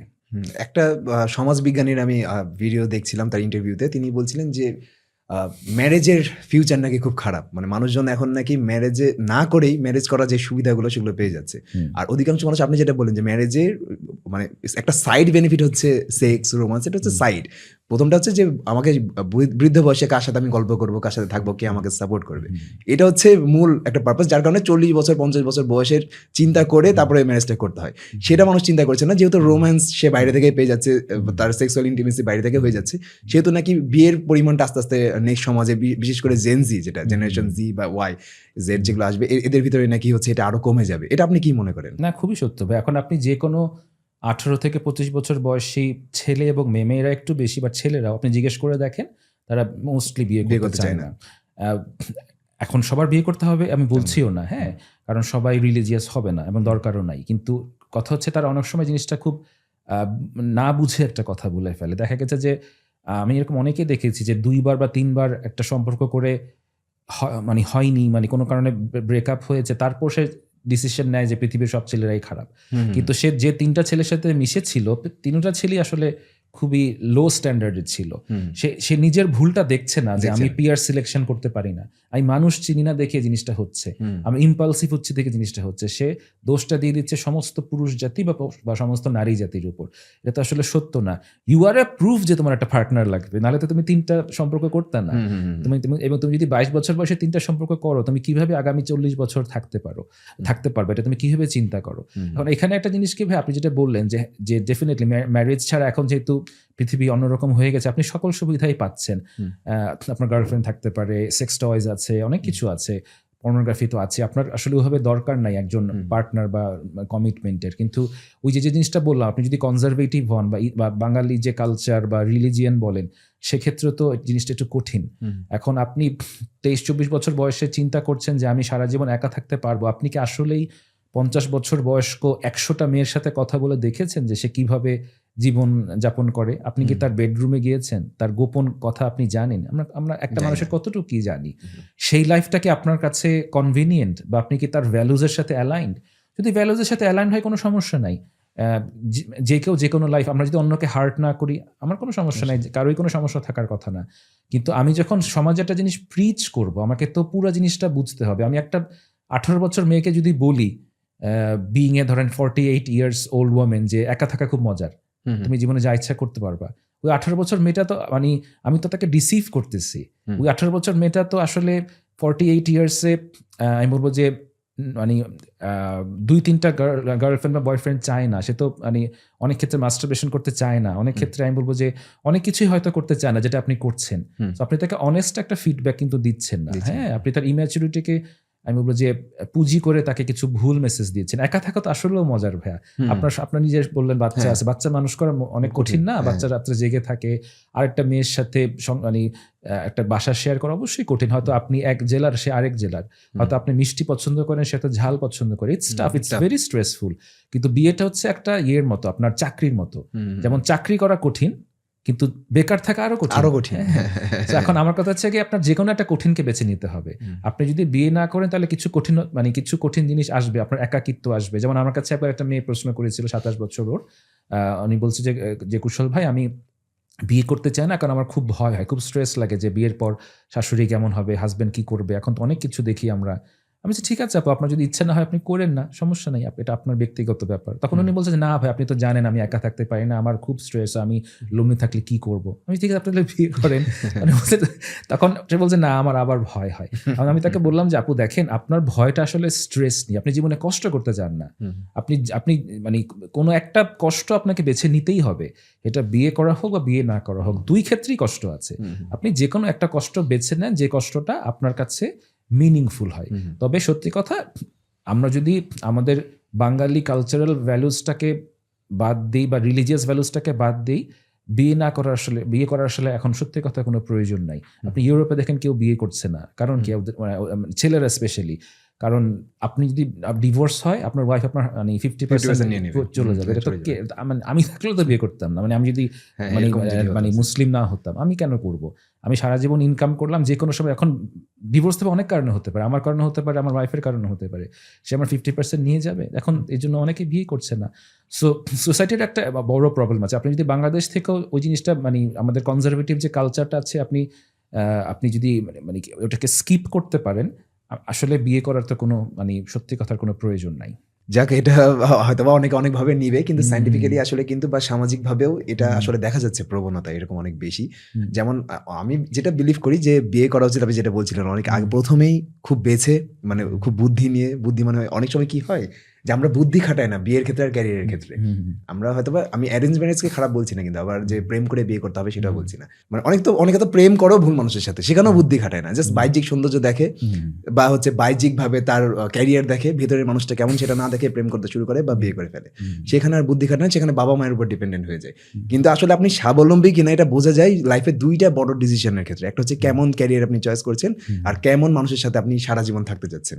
এই দুইটাই নির্দেশ করে যে আপনি স্বাবলম্বী হবেন কিনা, না আজীবন আপনি ওই ফ্রাস্ট্রেশনের ভিতরেই মানে ঢুকে থেকে যাবেন বা ওটাকে লাইফের অংশ বানিয়ে নেবেন।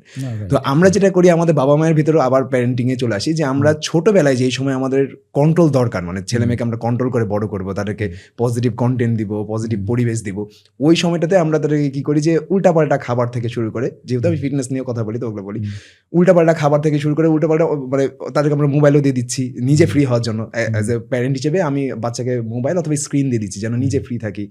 তাকে হচ্ছে উল্টাপাল্টা খাবার দিয়ে দিচ্ছি, একটু জ্বালাচ্ছে তাকে সফট ড্রিঙ্কস দিয়ে দিলাম, চকলেট দিয়ে দিলাম, কিন্তু এটা বুঝলাম না যে এটার আবার সাইড ইফেক্টসও আছে কিছু। হ্যাঁ, বড় হয়ে যাওয়ার পর সে নিজের লাইফে ডিসিশন নিবে নিজেই, তারপরে সে নিজের মতো করে সে চাইলে মদও খেতে পারে, সেটা তার উপরে বর্তায়। কিন্তু তাকে যদি ছোটবেলা থেকে আমি কন্ট্রোলড ওয়েতে শিক্ষা দিই, সেটা ধার্মিক শিক্ষা হোক, তারপর রেগুলার যে শিক্ষা আছে সেই শিক্ষাটা হোক, সেটার সময় আমাদের কন্ট্রোল দরকার। কিন্তু বড় হয়ে যাওয়ার পর কিন্তু আমাদের আর কন্ট্রোল তার উপরে চলবে না। যদি আমরা করি তখন আমাদেরকে সেই শত্রু মনে করবে।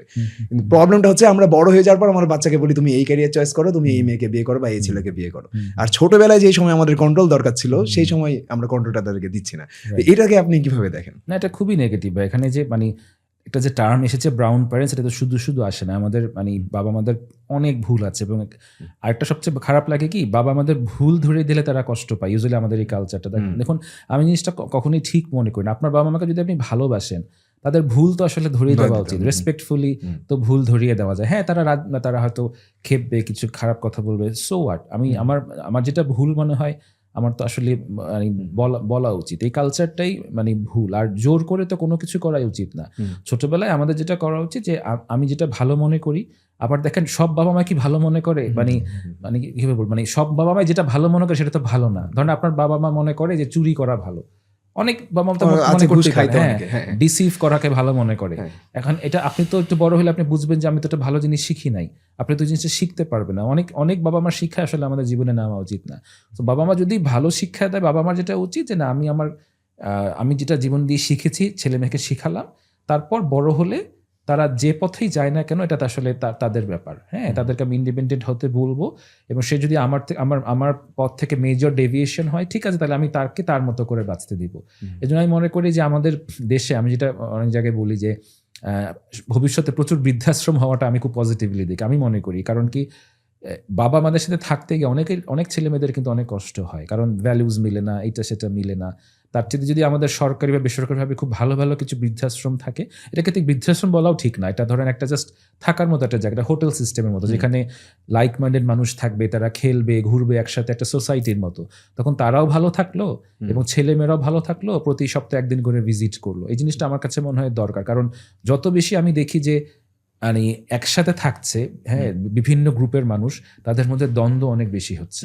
এরকম কি সিস্টেম চালু হয়েছে ওয়ার্ল্ডে কোথাও, যেখানে আপনি যেটা বললেন যে হোটেলে বাবা মা থাকছে? দেশের বাইরে তো অনেক জায়গায় মানে খুব ভালো, মানে কি বলবো, মানে বৃদ্ধতে থাকার জায়গা আছে, বাট খুব মানে এক্সপ্লিসিটলি আছে কিনা আমি ঠিক এক্স্যাক্টলি শিওর না। বাট আমি মনে করি বাংলাদেশে জিনিসটা থাকা উচিত, এবং বাংলাদেশ যারা ভালো বিজনেস করতে চায়, এটা একটা ভালো সুযোগ আমি দেখি। যে ধরেন 3 স্টার বা 5 স্টার বৃদ্ধাশ্রম, হ্যাঁ, এটার হিউজ ডিমান্ড কিন্তু আমাদের দেশে। তার মানে এটা ফিউচারে আসতে চলেছে যত সম্ভব। আমি শিওর যেটা আসবে, এটা আসা উচিত। এখন দেখেন, এবার আমরা একটু আসি যে এডুকেশন সিস্টেমে, যেহেতু আমাদের ছোট বাচ্চা হোক বা আমরাও জীবনে একটা অনেক মানে যেই বয়সটাতে আমরা আসলে গ্রোথ হয়, আমাদের বেস তৈরি হয়, ওই বয়সটাতে আমরা কিছু টক্সিক টিচারের আশেপাশেও থাকি। টিচার যেমন আমি যেটা মনে করি যে কিছু কিছু টিচার জাস্ট এটাতে তার পরিমাপ করে, যোগ্যতা পরিমাপ করে যে সে কত মার্কস আনলো এই সাবজেক্টটাতে। হয়তোবা সে ছেলেটা স্পোর্টসে ভালো করে, তার স্কুলে সাবজেক্টে পাস করে, মোটামুটি টেনে টুনে পাস করে, অত ভালো স্টুডেন্ট না, ব্যাক বেঞ্চার, কিন্তু স্পোর্টসে অনেক ভালো। কিন্তু তাকে কিন্তু স্যারটা সেই চোখেই দেখে যে এর জীবনে কোনো কিছু হবে না, কিন্তু অথচ তার ভিতর থেকে একজন হয়তো সাকিব আল হাসান হয়ে যেতে পারে। কিন্তু এই জিনিসটা আমরা তাকে বুঝছি না যে এই লোকটা বা এই ছেলেটা এই সাবজেক্টে ভালো, স্পেসিফিক সে হয়তো বা ইংলিশে অনেক ভালো, অন্য জ্ঞান তার অত বেশি না, অন্য সাবজেক্ট সে তত ভালো না। তো আমরা যে তাকে সবগুলো সাবজেক্ট দিয়ে পরিমাপ করি বা মনে করি যে না, সে পড়াশোনায় ভালো হলেই মনে হয় ক্যারিয়ারটা ভালো হবে, কিন্তু সে হয়তো বা খেলাধুলায় ভালো করছে, খেলাধুলায় ভালো করার জন্য তার যে পড়াশোনাগুলো দরকার, সেক্ষেত্রে ইংলিশ আবার অনেক হেল্প করে, যেহেতু যে সে যদি ইন্টারন্যাশনাল লেভেলে স্পোর্টসম্যান হতে চায়, ইংলিশ লার্নিংটা তাকে অনেক বেশি হেল্প করবে, পাশাপাশি বাকিগুলো তাকে সাপোর্ট দিবে বেসিক জ্ঞানের জন্য। তো সেই টিচারটা কখনো সে ব্যক্তির বা সে বাচ্চার বাবা মাকে ডেকে বলে না যে আপনার ছেলে মেয়েকে স্পোর্টসে দেন, ওর পড়াশোনার পাশাপাশি স্পোর্টসে ওর ভালো একটা ক্যারিয়ার হবে, বা আপনার বাচ্চা যেহেতু অন্যান্য সাবজেক্টে উইক, ইংলিশে ভালো করছে, তাকে আইএলটিএস কোর্স করান, তাকে বিদেশে পাঠান, বাংলাদেশে জবে হয়তো তার জব হবে না। তো এরকম যে আমরা বলিনি যে টক্সিক যে টিচিং যেটা বলা হয়, এটাকে আপনি কিভাবে দেখেন? এটা ডেফিনেটলি আসলে ভালো না ভাইয়া, বাট প্রবলেমটা হলো কি, আসলে ধরুন আমাদের তো ইনফ্রাস্ট্রাকচার নেই। আপনি যদি চিন্তা করেন যে আমার জীবনে খুবই শখ ছিল যে আমি ক্রিকেট প্লেয়ার হব, আমি খেলতাম, আমি সেকেন্ড ডিভিশনও খেলেছি, নবীন সংঘ একটা ক্রিকেট টিম ছিল, তো আব্বা নিয়ে আসলো এবং আব্বা বললো যে তুমি যদি খেলো, এখানে তো একে তো আমাদের কোনো পরিচিত কেউ নাই, একটা ব্যুরোক্রেসি আছে, তোমাকে উঠতে দিবে কিনা শিওর না, তোমার আজকে একটা পায়ে ইনজুরি হলো, দেখা গেছে তুমি আর টপ লেভেলে খেলতে পারলা না, তুমি যদি ফার্স্ট ডিভিশনও খেলো, তুমি যে ইনকাম করবে সেটাতে তুমি চলতে পারবা না, কিন্তু তুমি যেহেতু রেজাল্ট ভালো করছো, তুমি অ্যাটলিস্ট কোনো একটা জায়গায় যেতে পারবা। সো যেটা টিপিক্যাল মানে কনজারভেটিভ চিন্তা আমাদের, আমি এটাকে রেসপেক্ট করি। কারণ কিভাবে দেখেন, এই যে আইপিএলটা উঠলো কেন বা ইন্ডিয়া ক্রিকেট উঠছে কেন, কারণ ইন্ডিয়ার একটা প্লেয়ার জানে যে আমি যদি জাতীয় দলে নাও খেলি, আমি যথেষ্ট মানে ভালো ইনকাম করতে পারবো, সিম্পলি রঞ্জি ট্রফি খেললেই হবে, আমার একেবারে একদম মানে আইপিএল না খেললেও হবে। আপনার ইংলিশ প্রিমিয়ার লিগ বা ওদের দেশে এত ভালো প্লেয়ার হচ্ছে কেন, ওদের যারা ধরেন থার্ড ডিভিশনও খেলে তারাও হিউজ ইনকাম করে। আপনি হামজাই চিন্তা করেন না, সে মানে যথেষ্ট রিচ, বাট সে কিন্তু এমন না যে একদম টপ টায়ার ক্লাবে খেলতেছে, হ্যাঁ, লেসেস্টার তো মানে একটা মিডিয়াম ক্যাটাগরির বাট সে তো অনেক রিচ, বাংলাদেশে যে কোনো প্লেয়ারের চেয়ে সে বহুগুণ বেশি আয় করে। তো এই কারণে তারা এই ক্যারিয়ারটাকে বেছে নিতে পারে। বাংলাদেশে আপনি আলটিমেটলি বিসিবি কয়জনকে বেতন দেয়? 30 জন ক্রিকেটার। এই 30 জনের বাইরে কিন্তু আপনি টিম থেকে মানে জাতীয় দলের থেকে যারা বাদ পড়েছে তাদের অবস্থাই খুবই খারাপ, মানে বেশ কয়েকজনের অবস্থাই খুব খারাপ। আর তাহলে আপনি চিন্তা করেন ফার্স্ট ডিভিশন সেকেন্ড ডিভিশনের যারা খেলছে কি অবস্থা। আর ফুটবলের অবস্থা তো আরো খারাপ। ফুটবলারদের মানে ইনকাম যথেষ্ট কম। এখন এরকম একটা জায়গা আমরা যদি ইনফ্রাস্ট্রাকচার ঠিক না করি তখন আসলে এই জিনিসটা আমার কাছে মনে হয় থেকেই যাবে। যদি ইনফ্রাস্ট্রাকচার ঠিক করার পরও বাবা মা বাধা দেয় তখন আমার কাছে মনে হয় জিনিসটা মেক সেন্স করে। কারণ প্রত্যেকটা মানুষ তো মানে স্পেশালি আমাদের বাবা মারা তো সেই আগের যুগে মানুষ ছিল, তারা খুব ইনসিকিউর হয়ে বড় হয়েছে, গরিব ছিল, তাদের বাবা মারা হয়তো কৃষক বা কিছু একটা ছিল, তাদের কাছে ওই 2 বেলা ভাত খাওয়াই ছিল মানে জীবনের সাকসেসের গল্প। তো তারা আমাদেরকে সেই ইনসিকিউরিটি নিয়ে আসলে মানে মানুষ করে। হয়তো আমরা যারা মোটামুটি ভালো লাইফ লিড করছি, হয়তো আমরা আমাদের ছেলেদেরকে আরেকটু সিকিউরিটি দিয়ে বলতে পারবো যে বাবা তুই যদি কিছু করতে না পারিস অ্যাটলিস্ট বাবা আছে, আমি একটা তোকে ব্যাকআপ দিতে পারবো। সেই ব্যাকআপ তো আসলে আমাদের আব্বা মা দিতে পারে নাই। হ্যাঁ, তারপরও যেটা বললাম যে ইনফ্রাস্ট্রাকচার ঠিক না হলে আমাদেরকে এই কনজারভেটিভ অ্যাপ্রোচেই যেতে হবে। আপনি যেটা বললেন যে হ্যাঁ বাবা মায়ের এই অ্যাপ্রোচটা ঠিক আছে, আমাদের ইনফ্রাস্ট্রাকচারটা ঠিক নাই, তাই হ্যাঁ আমিও এটা মনে করি। কারণ অনেক সময় দেখা যায় যে বাবা মা কিন্তু তার সন্তানকে নিয়ে ওই ক্ষেত্রেই দুশ্চিন্তায় ভোগে যে আমি মারা গেলে আমার সন্তান কিভাবে চলবে, মানে সে যেন আমি মারা যাওয়ার পরও ঠিকঠাক মতো বেঁচে থাকতে পারে বা তার লাইফস্টাইলে হ্যাম্পার না হয়। আমি জীবিত থাকা অবস্থায় আমার সন্তান যেরকম লাইফস্টাইল পালন করছে সেরকম লাইফস্টাইল যেন আমি মারা যাওয়ার পরে হয়, এটা আসলে বাবা মা চায়। তো যতদিন তারা ওই কনফিডেন্স না পায় ততদিন পর্যন্ত তারা আপনাকে অনেক কিছুতে বাধা দেবে। এখন আপনি অনেকে আছেন যে ভাই আমার অনেক প্ল্যান আছে কিন্তু আমার বাবা মায়ের কারণে করতে পারি না, অনেকে বলে, অনেকে এটা ফিল করে ভিতরে আমার বাবা মায়ের বাধা হয়ে গেছে আমার সফলতায়। কিন্তু আমি যেটা মনে করি আমার কিন্তু ডিফারেন্ট একটা প্ল্যান ছিল। যেমন সব কিছু বাদ দিয়ে আমি আইবিএতে পড়েছি, বিবিএতে গ্র্যাজুয়েশন কমপ্লিট করেছি, আমার চার্টার্ড অ্যাকাউন্টেন্ট হওয়ারও প্ল্যান ছিল আমার এক সময়। তো আমি পরে আবার নর্মালি তো আমি ব্যাংকার হতামই যদি আমি এই প্রফেশনে না আসতাম, আমার এরকম প্ল্যান ছিল। বিজনেস করারও প্ল্যান ছিল না। কিভাবে যে ফিটনেস ইন্ডাস্ট্রিতে ঢুকলাম, মানে পছন্দ হয়ে গেল কাজ, তারপরে করতে করতে বেরিয়ে গেছি এখানে। শুরুতে কিন্তু আমার বাবা মাও বুঝতো না যে জিম করে আবার কি হবে, জিম খুলে আবার কি লাইফে সিকিউরিটি আসবে বা কি হবে, এটা কিন্তু কেউই ভাবতো না তখন। কিন্তু আমি যেহেতু ওই কাজটা পছন্দ করতাম এবং আমার আব্বা আম্মাকে আমি ফোর্স করতাম না যে আমি এই ব্যবসা করে আমি এই হবো ওই হবো, আমি ওই কাজটাকে ইমপ্রুভ করেছি। তো অনেকে যেটা মনে করে শুধু দোষটা তার বাবা মায়ের উপরে দিয়ে দেয় যে আমার বাবা মা বুঝছে না যে আমি এটা করতে যাচ্ছি। তো আমি যেটা মনে করি যে যদি কেউ নিজেই স্কিল ডেভেলপ করে এবং ডেভেলপ করার পর আমি একসময় সত্যি সত্যি অনেক অল্প খরচে জিম ওপেন করে ইনকাম করে আমার বাবা মাকে দেখিয়েছি, সাথে সাথে আমার বাবা মা সাপোর্টিভ হয়ে গেছে। আমার বাবা এটা না যে তারা লোভ করেছে, এটা যে সে দেখতে পাচ্ছে যে না এই ছেলেটা তো অনেক দূর এগিয়ে যাচ্ছে, এখন তাকে সাপোর্ট করলে হয়তো সে আরও গ্রোথ হবে। যার কারণে আমার কিন্তু 7-8 বছরে আমি অনেক গ্রোথ হয়েছে, মানে কি অনেক সেটা কল্পনাও করা যাবে না, মানে এরকম লেভেলের গ্রোথ হয়েছে যেটা আমি চিন্তাও করিনি। ইনফ্যাক্ট কন্টেন্ট বানানোর পর আমার আরও গ্রোথটা আরো একটু বেশি হয়েছে। এটা কন্টেন্ট ক্রিয়েশন করা এটা খুবই ভালো একটা মানে কি বলবো যে আমার খুব লাইফের একটা অনেক বড় ডিসিশন ছিল। তো দেখেন অনেকে বলে যে আমাকে অনেকে কমেন্ট করে যে ভাই আপনাকে হয়তো সাপোর্ট করেছে আপনার বাসা থেকে, এই কারণে আপনি হয়তো পেয়েছেন। কিন্তু আসলে কিন্তু শুরুতে কেউই সাপোর্ট করবে না, শুরুতে কেউই বোঝে না যে আপনি ওইটা করে সাকসেসফুল হবেন কিনা, কারণ ওইটার এক্সাম্পল কম এইসবের জিনিসের। এই কারণে ওই আমি যেটা মনে করি যে আপনি যেটা বলছিলেন যে বাবা মা এটা ঠিকই মনে করে যে হ্যাঁ তোমার ওখানে ক্যারিয়ারে যাওয়ার দরকার নাই, তুমি আগে ঠিক মতো খেয়ে পড়ে বেঁচে থাকো, তাহলে হয়তো ফিউচারে তুমি ভালো থাকবা, এটা হয়তো মনে করে। এক্স্যাক্টলি। আরেকটা হলো কি ভাই প্রত্যেকটা মানুষ তো ডিফারেন্ট। ধরেন আপনার সাথে আজকে প্রথম দেখা হলো, আপনি কিন্তু খুব ভালো কমিউনিকেটর, কথা ভালো বলেন, আপনি খুব হয়তো বিজনেসও ভালো বুঝছেন, খুব অ্যাক্টিভ এনার্জেটিক মানুষ। সবাই তো এরকম না, অনেক মানুষ বিজনেস বুঝে না। এন্টারপ্রেনারশিপ জার্নি তো খুবই কঠিন, আপনার অনেক অনেক কষ্ট করতে হয়, সেই স্ট্রেস নেওয়ার অ্যাবিলিটি কিন্তু সবার নাই। সো সবাই যে চাইলেই সবকিছু করতে পারবে তা না। আপনি কন্টেন্ট করে আপনি মাশাআল্লাহ অনেক গ্রোথ হয়েছে, এটা হয়তো আরেকটা মানুষের হবে না। সো আমার কাছে মনে হয় আমাদের প্রত্যেকেরই নিজস্ব স্ট্রেংথ অনুযায়ী কাজ করা উচিত। ওইটা আমি বলছিলাম যে আপনি আগে আপনার বাবা মাকে একটা ভরসা দেন যে দেখো আমি এত স্ট্রেংথ গেইন করেছি, আমি এত কোয়ালিটি গেইন করেছি, আমি করে কিছু একটা করে দেখান, দেখবেন সবাই ভরসা করবে আপনাকে, সবাই সাপোর্ট করবে।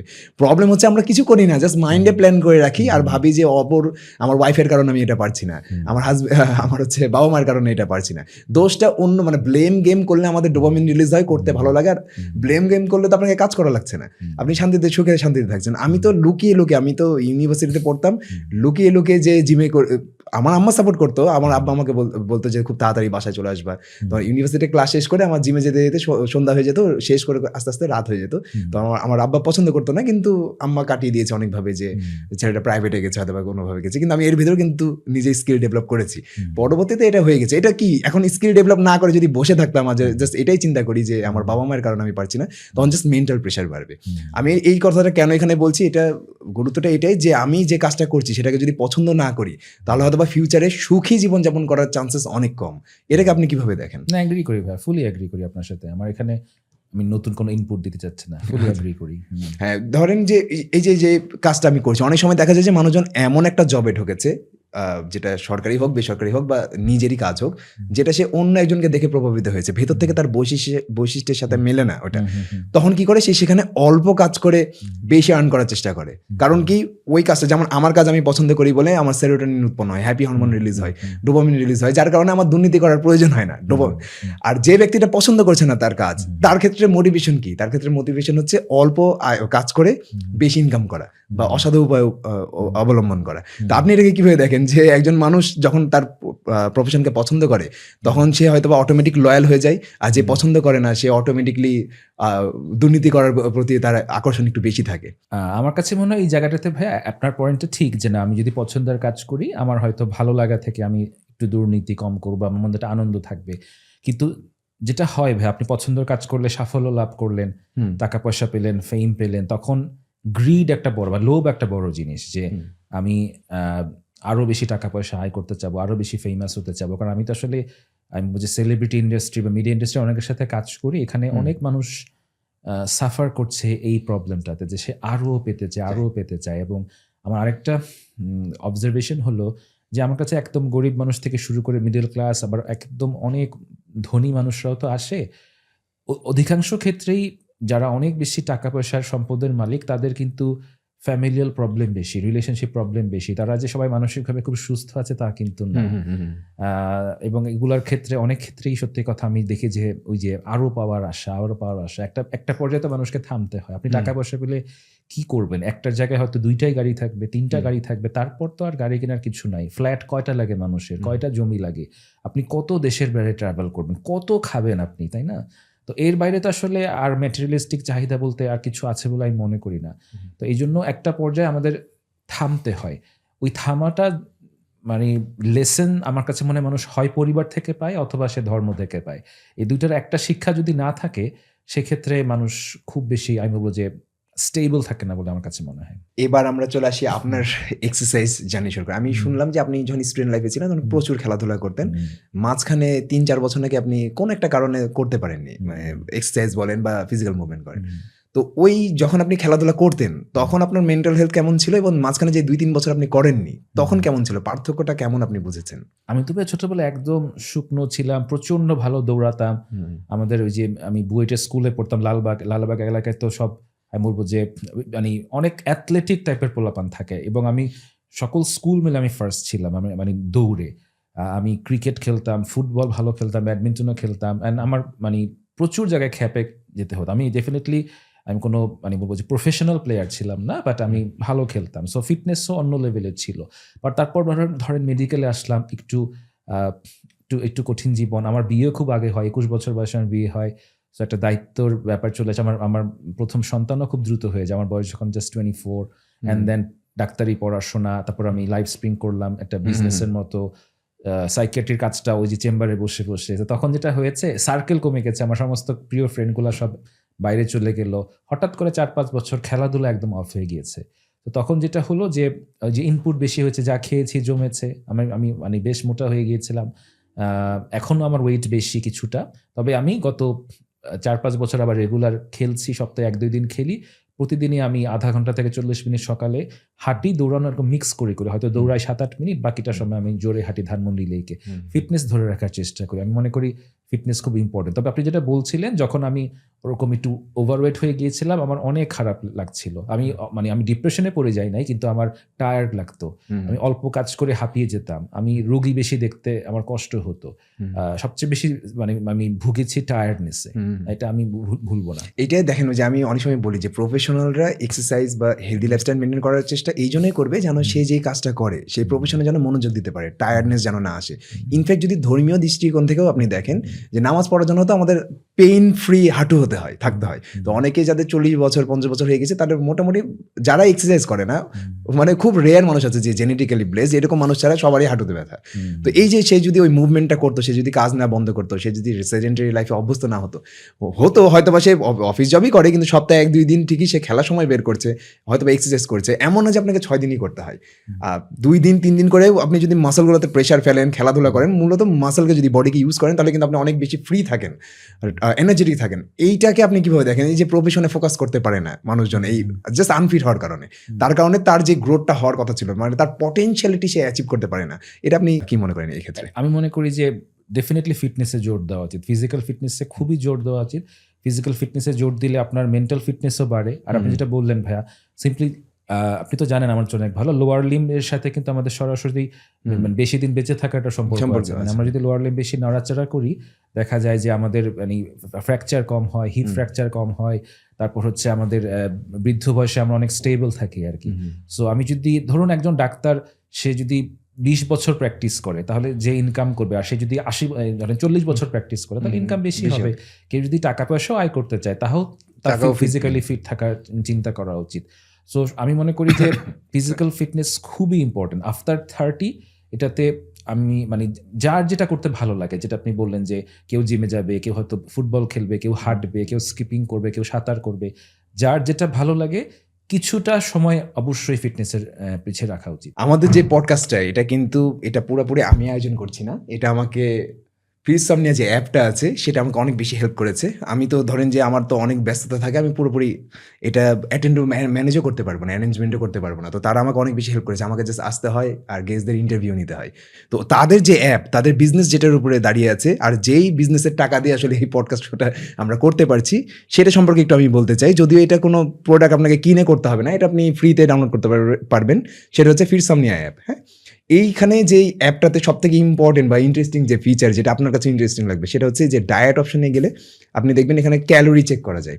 অর্থাৎ প্রথমে আপনি আপনার বয়স দিবেন, আপনার হচ্ছে এখানে বয়স থেকে শুরু করে সবকিছু, যেটা কিছুক্ষণ আগে ব্যাকস্টেজে আপনাকে দেখাচ্ছিল, মানে বডি যত মেজারমেন্ট আছে দিয়ে দিলে টিডি অনুযায়ী, টোটাল ডেইলি এনার্জি এক্সপেন্ডিচার অনুযায়ী আপনার কত ক্যালোরি সারাদিনে দরকার এবং আপনি কত কেজি ওজনে যেতে চান। বর্তমান ওজন এত, এবং আপনি যদি বলে দেন আমি 5 কেজি কমাতে চাই, তাহলে কতটুকু খাবার আপনাকে খেতে হবে, সেই ক্যালোরি কিন্তু এখানে উঠে যাবে।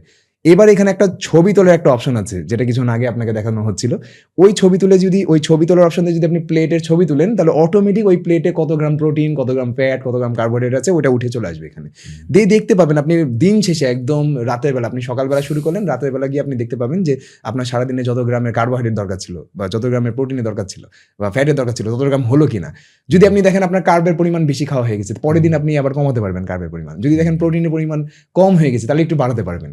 তো এটা মনে হয় অনেক বেশি আপনার কাছে ইন্টারেস্টিং মনে হবে। আপনার কি মতামত এই ব্যাপারে? না, ডেফিনেটলি আমি একটু আগে চেক করলাম জিনিসটা। আমার কাছে মনে হয় এটা আমরা যারা একটু ফিটনেস সচেতন, বা সকল মানুষ এখন ফিটনেস নিয়ে সচেতন হওয়ার চেষ্টা করছে, তাদের জন্য এটা খুবই হেল্পফুল। আমি এরকম অ্যাপ আগে দেখিনি, এটাই ফার্স্ট দেখলাম, এবং আমি মনে করি যে এটা যদি আমরা ডাউনলোড করি আমাদের সবারই আসলে উপকারে আসবে। এই অ্যাপের আরো অনেকগুলো ফিচার আছে, বাট আপনি যেটা বললেন এটাই আমার কাছে সবচেয়ে স্ট্রাইকিং অ্যান্ড ইন্টারেস্টিং মনে হয়েছে। Thank you so much. তো ইউজার যারা আছেন বা ভিউয়ার্স যারা আছেন, তারা চাইলে এটা ডাউনলোড করতে পারেন। যদি আপনার মনে হয় যে না, এটা আপনার ফোনে জায়গা ধরে রাখছে, ফোন হ্যাং করছে, বা প্রয়োজনীয় কোনো কিছু না, সাথে সাথে কোনো চিন্তা করবেন না। যেটাই মানসিক দুশ্চিন্তা বাড়ায় সাথে সাথে আনইনস্টল করে দিবেন লাইফ থেকে বাদ। কিন্তু আশা করি এটা কাজে দিবে আপনার। তো এটা ট্রাই করে দেখতে পারেন। তো আজকে এটা দিয়ে শেষ করছি। আজকে অনেক আলোচনাই হলো, তবে আমি যাবার আগে একটা জাস্ট সাজেশন আপনার কাছে চাই, যে আপনি হয়তো আমার কন্টেন্ট দেখেছেন, আমি 2-3টা পোস্ট আপনার কমেন্টও দেখেছি, আপনি করেছেন, আমি অনেক অবাক হয়েছি যে যাক উনিও আমার কন্টেন্ট দেখেন। তাহলে আপনার কি সাজেশন আছে আমার প্রতি, যে আমি কিভাবে আরো ইমপ্রুভ করতে পারি, যদি আপনার মনে থাকে, এটি পডকাস্ট শো হোক অথবা নিজের কন্টেন্টে? ইমপ্রুভ করা তো ভাই কোনো শেষ নেই। আমি আসলে ওই মানসিকতা নিয়ে দেখি না। আমার কাছে খুব ভালো লাগে যে আপনার প্রেজেন্টেশন খুব সুন্দর, আপনি খুব প্রেজেন্টেবল একজন মানুষ, সুন্দর কথা বলেন, সবার জন্য বোধগম্য বলেন, খুব কঠিন কথা বলেন না, অনেক সময় অনেক ফিটনেস যারা করেন তারা একটু কঠিন কথা বলে ফেলে। সো আপনি সবার জন্য খুব সহজ ভাবে বলেন, আপনি ফিলোসফি নিয়ে কথা বলেন, লাইফ নিয়ে কথা বলেন, ওভারঅল আপনাকে মানে আমার অনেক ভালো লাগে। আমি আসলে মানে সত্যি কথা, আমি এরকম না যে মানে সোশ্যাল মিডিয়া এক্সপার্ট যে আপনাকে মানে আমি জানি না যে কি করলে আরো ভালো হবে। আপনি মানে যতটুকু ভালো পারেন আরো সেটিং ভালো করতে পারেন, আপনার সুন্দর হওয়ার আর কিছু নাই। আপনি যথেষ্ট সুন্দর মানুষ। মানে খুব ইম্পর্টেন্ট যে রেগুলারিটি, সেটা যেন মানে আপনি এখনো মানে 3 বছর করছেন, সো আগামী আমি বলবো যে অ্যাটলিস্ট ফার্স্ট 5 ইয়ার্সে রেগুলারিটি খুব ইম্পর্টেন্ট। রেগুলার বেসিস যেন কন্টেন্ট যায় সেই জিনিসটা রাখা, এবং আপনার মতো মানুষ সোসাইটিতে ভালো একটা এফেক্ট ফেলছে, এটা দরকার। আমি আপনাকে রিকোয়েস্ট যেটা করতে পারি যে আপনি মানুষের কথাকে ভয় পাবেন না, আপনি অবশ্যই রেসপেক্টফুল থাকবেন, ভদ্র থাকবেন, কাউকে হার্ট করে কথা বলবেন না ভাইয়া। বাট কিছু জিনিস আপনাকে, যেহেতু আপনি পপুলার হয়ে গেছেন আলহামদুলিল্লাহ, আপনার পপুলারিটির সাথে মানুষের অনেক হেট্রেড যোগ হবে। আপনার কাছের মানুষও দেখবেন আপনার থেকে 2-1 দূরে সরে যাবে, বাজে কথা বলবে, কিছু মাঝে মাঝে কোনো একটা ক্যান্সেল কালচারও আপনি পড়ে যেতে পারেন, মানে 2-1 মানে যদি ভাগ্য খারাপ থাকে, বাট এগুলোতে আপনি ভেঙে পড়বেন না। অ্যাজ লং অ্যাজ আপনি ভালো কাজ করছেন, আল্লাহ আপনার কাজ দেখছে, আপনার কাছের মানুষ আপনাকে ভালোবাসে, আপনি বলবেন, এবং আপনার যে আপনার মানে পপুলারিটিকে একটা দায়িত্ব মনে করবেন, যে আল্লাহ আপনাকে একটা দায়িত্ব দিয়েছে, আমার কথা এত মানুষ শুনতেছে। এটা কিন্তু সবার কথা শুনে না ভাইয়া, আপনার চেয়ে তো অনেক যোগ্য মানুষ আছে পৃথিবীতে, যে হয়তো পপুলার না, যাকে আল্লাহ ওই জায়গায় নাই। সো যেহেতু আল্লাহ আপনাকে সম্মানটা দিয়েছে, সোসাইটির জন্য যেটা ভালো সেটা রেসপেক্টফুলি মানুষকে বলবেন। হ্যাঁ, কারণ অনেক মানুষ শুনবে, সবাই এসে আপনাকে বলবেও না যে তাজ ভাই আপনার কথা আমার উপকার হয়েছে। তারা জাস্ট মানে তাদের লাইফে তারা এটা অ্যাপ্লাই করবে, আপনি জানবেন না, আপনি হয়তো কিয়ামতের দিন জানবেন যে আপনার কথায় আরো হাজার হাজার মানুষের উপকার হয়েছে। সো কাউকে ভয় পাবেন না, জাস্ট রেসপেক্টফুল থাকবেন এবং কিছু কঠিন কথা মানুষকে বলতে শিখবেন। কারণ আজকালকার যুগে পপুলার মানুষরা জাস্ট কি বলবো, ফেম সিকিং কথা বলতে চায়। আপনিও ভাইয়া জানেন যে মানুষ কি শুনতে চায়, আমিও কিন্তু জানি। হ্যাঁ, আমরা আরো অনেক পপুলার হতে পারি চাইলে, কিন্তু আপনি যদি কিছু কঠিন কথা মানুষকে না বলেন, মানুষ কিন্তু এটা শুনবে না। যেমন ধরেন আমি একটা জাস্ট শেষ কথা, যেমন আমাদের অবশ্যই আমাদের প্যারেন্টিং নিয়ে কথা বলতে, এটা আমি আপনাকে উদ্দেশ্য করে বলছি না, সবাইকে বলি। দেখবেন যে এই যুগে যে কেউ যদি একটা কন্টেন্ট তৈরি করে যে বাবা মা আমাদেরকে বুঝে না, বাবা মা এই ব্রাউন প্যারেন্টস সেই, দেখবেন যে হাজার হাজার লাইক। হ্যাঁ, আমি করলে হবে, আপনি করলে হবে। কিন্তু আপনি যদি জাস্ট আরেকটা কন্টেন্ট করেন যে বাবা মা যেমন আমাদের বুঝে না, আবার আমাদের টিনেজাররাও কিন্তু মাঝে মাঝে আমরা বাবা মাকে বুঝতে চাই না, অথবা আমাদের এখনকার টিনেজের মধ্যে কিন্তু নার্সিসিজম খুব প্রবল। এটা হার্ভার্ড ইউনিভার্সিটির রিসার্চ যে আমেরিকাতে নার্সিসিস্ট ট্রেট অনেক বেড়েছে টিনেজদের মধ্যে। বাংলাদেশের কোনো স্টাডি হয় না, বাট আমি শিওর সিমিলার ফাইন্ডিং পাওয়া যাবে। সো আপনি যদি এই জিনিসটা টিনেজারদেরকে বলেন, কিছু মানুষ হয়তো মাইন্ড করবে, হ্যাঁ, কিন্তু আপনাকে বলতে হবে, কারণ অনেক টিনেজার আবার এটা শুনবে, যারা আপনাকে ভালোবাসে। যারা ভালোবাসে তারা তো আপনাকে আইডলাইজ করে ভাই, তারা বলবো যে না, তাজ ভাই বলছে, আমি একটু তাহলে চিন্তা করি যে আমার মধ্যেও কি আসলে কিছু অ্যারোগেন্স আছে কিনা। ওই হার্ড গেমটা আমাদের মনে হয় যারা পপুলার তাদের খেলা উচিত, কারণ আল্লাহ আপনাকে জিজ্ঞেস করবে আপনার এই জিনিসটা নিয়ে, যে আমি তোমাকে পপুলারিটি দিয়েছি, তুমি পপুলারিটি দিয়ে কি করেছো। এক্স্যাক্টলি। অসংখ্য ধন্যবাদ ভাইয়া, অনেক ইনসাইটফুল ছিল আর অনেক ইন্সপায়ারিং ছিল, বিশেষ করে লাস্টের যে কথাগুলো আপনি বলেছেন, আমি ওগুলোকে নিজের লাইফে অ্যাপ্লাই করব। আর আমি চাইও না যে পপুলারিটির যে লোড, সাকসেস হওয়ার তো একটা খুশি আছে না, অনেক আনন্দ লাগে না, ওটা আমি নিজের উপরে নিতেও চাই না, যেন কখনো যদি বিফল হয়ে যায় তখন যেন বেশি দুঃখও না পায়। তো ওই জিনিসটাকে আমি মেনটেন করার চেষ্টা করি। আর আপনার সাথে আজকে আলোচনা করে আমার অনেক দিকে ব্রেন খুলেছে। যেমন আমি অনেকগুলো একপাক্ষিক দিক থেকে চিন্তা করতাম আমার ভিতরে, যখন আপনার সাথে কথা বললাম তখন আমি 2টা দিক দিয়ে চিন্তা করার অ্যাবিলিটি আমার আসছে, যেটাই আমি সবসময় কথা বলি মেটাকগনিশন, অর্থাৎ নিজের চিন্তাকে আমি প্রশ্ন করতে চাই। এই কারণে আমি বিভিন্ন পডকাস্টে বিভিন্ন গেস্টদের সাথে আসছি, এখানে কথা বলছি। আমি জানি অনেকে হয়তো বা উপকৃত হবেন, অনেকে নাও হতে পারেন, হয়তোবা ভবিষ্যতে কোনো এক সময় অন্য কোনো একটা টপিক আপনার সাথে আমার আবার দেখা হবে। আজকে এখানে আসার জন্য অসংখ্য ধন্যবাদ, আর আমাদেরকে সময় দেওয়ার জন্য অসংখ্য ধন্যবাদ। আপনাকে অনেক ধন্যবাদ ভাই, আমার খুবই ভালো লাগলো। লাস্ট আমি একটা কোয়েশ্চেন করি আপনাকে, যে আপনি আপনার মেন্টাল হেলথ ভালো রাখার জন্য কি করেন? বিশেষ করে আমি যে কাজটা করি এটাকে প্রচণ্ড ভালোবাসি। আমার সব থেকে ভালো যে কাজটা লাগে সেটা হলো, প্রথম দিকে আমি এক্সারসাইজ করতে ভালো লাগতো। আমার দুনিয়ার সব থেকে প্রায়োরিটি, মানে সব থেকে টপ প্রায়োরিটির কাজ ছিল এক্সারসাইজ করা নিজে। এখন প্রায়োরিটি আরও চেঞ্জ হয়েছে, যত এজ বাড়ে তত প্রায়োরিটি চেঞ্জ হয়। প্রথম দিকে চিন্তা ভাবনা ছিল লুক চেঞ্জ হয়, যখন লুক চেঞ্জ হতো ব্যায়ামের ফলে, মাসল হতো, সুন্দর লাগতো দেখতে, আগে থেকে বেশি স্ট্রং হতাম, তখন অনেক বেশি ভালো লাগতো। এটা 5-7 বছর আগের কথা বলছি। বর্তমানে এসে আমার মাঝখানে বিজনেসে ফোকাস করলাম, তখন আমি এক্সারসাইজ করতাম বিজনেসের পাশাপাশি। এমন না যে আমি এক্সারসাইজ ছেড়ে দিয়েছি, বিজনেসে বিজনেসে গ্রোথ হলো, তখন বিজনেস ভালো লাগতে শুরু করলো। হঠাৎ করে 2023 সাল থেকে যখন আমি কন্টেন্ট তৈরি করা শুরু করলাম, আর কন্টেন্টে যখন ওই যে আপনি বলছেন না মানুষের লাইফ চেঞ্জ হয়ে যায়, তার বিফোর আফটার পোস্টও করে অনেকে আমার কমেন্টে এসে, আমি কিছু কিছু বিফোর আফটার আবার স্টোরিও দিই। তো এইটা আমাকে আরও বেশি মোটিভেট করে। আবার অনেক সময় দেখি যে অনেক মানুষ মিস ইনফরমেশন পায়, যেটা আপনি বলেন যে পপুলারিটি আমি পেয়েছি, ওটাকে আমি দায়িত্ব হিসেবে নিয়েছি। আমি চাই মানুষকে একদম কোনো না খরচ করে, কোনো প্রোডাক্ট না কিনে যেভাবে সুস্থ করা যায় সেই জিনিসগুলো মানুষকে বলার চেষ্টা করি। এর মানে এই না যে আমার কোনো ডক্টরি কোনো প্রফেশন মানে ডিগ্রি নেই আমার কাছে। হ্যাঁ, আমার যেটা আমার প্রফেশন, আমার ফিটনেস ট্রেনিং সার্টিফিকেশন আছে, নিউট্রিশনিস্টের স্পোর্টস নিউট্রিশনিস্টের সার্টিফিকেশন আছে, সেগুলো আমি কখনো জাহিরও করি না, বলিও না, কারণ আমি কাউকে কনসালটেন্সি প্রদান করি না। আমার বর্তমানে সব থেকে ভালো কাজ যেটা মনে হয় সেটা হলো কন্টেন্ট তৈরি করা, ভিডিওস তৈরি করা। অনেকে অসংখ্য, আপনি যদি মেসেঞ্জার চেক করেন, আমাদের টিমের লোক পেছনে আছে, আর একজন নতুনও অ্যাড করেছি আমরা ইউটিউবে, একজন অ্যাডমিন যিনি পিছনে আছেন, অসংখ্য রিকোয়েস্ট আসে যে ভাই আমি পার্সোনাল কনসালটেন্সি করতে চাই আপনার কাছে, পেমেন্ট করতে চাই, কিন্তু আমার ওটা ভালো লাগে না। আমার সুখ লাগে হচ্ছে ভিডিও তৈরি করতে। যতদিন পর্যন্ত আমার এই সুখটা আছে, বজায় থাকছে, ততদিন পর্যন্ত আমি কন্টেন্টে ফোকাস করবো। আবার এটাও বলছি না যে আজীবন করব, কারণ আমার যদি কখনো মাইন্ডসেট চেঞ্জ হয়ে যায় তখন আমি এটা করবো না, কারণ আমি আবার আমার সুখটাকে আমার ডিপেন্ড করে আমার যে আমার যেটা পছন্দ হয় সেটা আমি করি। যখন আমার মনে হয় যে এই কাজটা আমার আর ভালো লাগছে, আমি সাথে সাথেই ছেড়ে দিই। আমার বিন্দুমাত্র চিন্তা করতে কষ্টই হয় না যে এটা আমি ছেড়ে দেবো। এইভাবে আমি এখন বিজনেসে খুব বেশি ফোকাস করি না, বিজনেস অন্যরা চালায়। এইভাবেই ধরেন যে আমি যেটা পছন্দ করছি সেটা করছি, আর এইভাবেই আমি আসলে সুস্থ আছি, মানে মানসিক দিক দিয়ে। আর হ্যাঁ, পজিটিভ কন্টেন্টগুলো দেখি, আপনাদের ভিডিওস দেখি, আরও অনেকগুলো মানুষের বই পড়ি, জীবনী পড়ি, এগুলো দেখে ভিন্ন ভিন্নভাবে চিন্তা করতে পারি, যেটা আমাকে আরও বেশি গ্রোথ এনে দিয়েছে। অর্থাৎ 30 বছর বয়স এখন, কিন্তু 60 বছর বয়সের মানুষের যে ম্যাচুরিটি সেটা ব্রেইনে চলে আসছে অটোমেটিকলি, তাদের কন্টেন্ট দেখার কারণে বা তাদের সাথে থাকার কারণে। তো এটাই আপনাকে দেখেও আজকে আপনার সাথে যে আলোচনা করলাম, আমার এজ আরও 10 বছর বেড়ে গেছে, মেন্টাল এজ। তার মানে এমন না যে আমি অলস হয়ে গেছি, আমি আরও এনার্জেটিক বেশি ফিল করছি। ধন্যবাদ আপনাকে। থ্যাংক ইউ ভাইয়া। Thank you so much.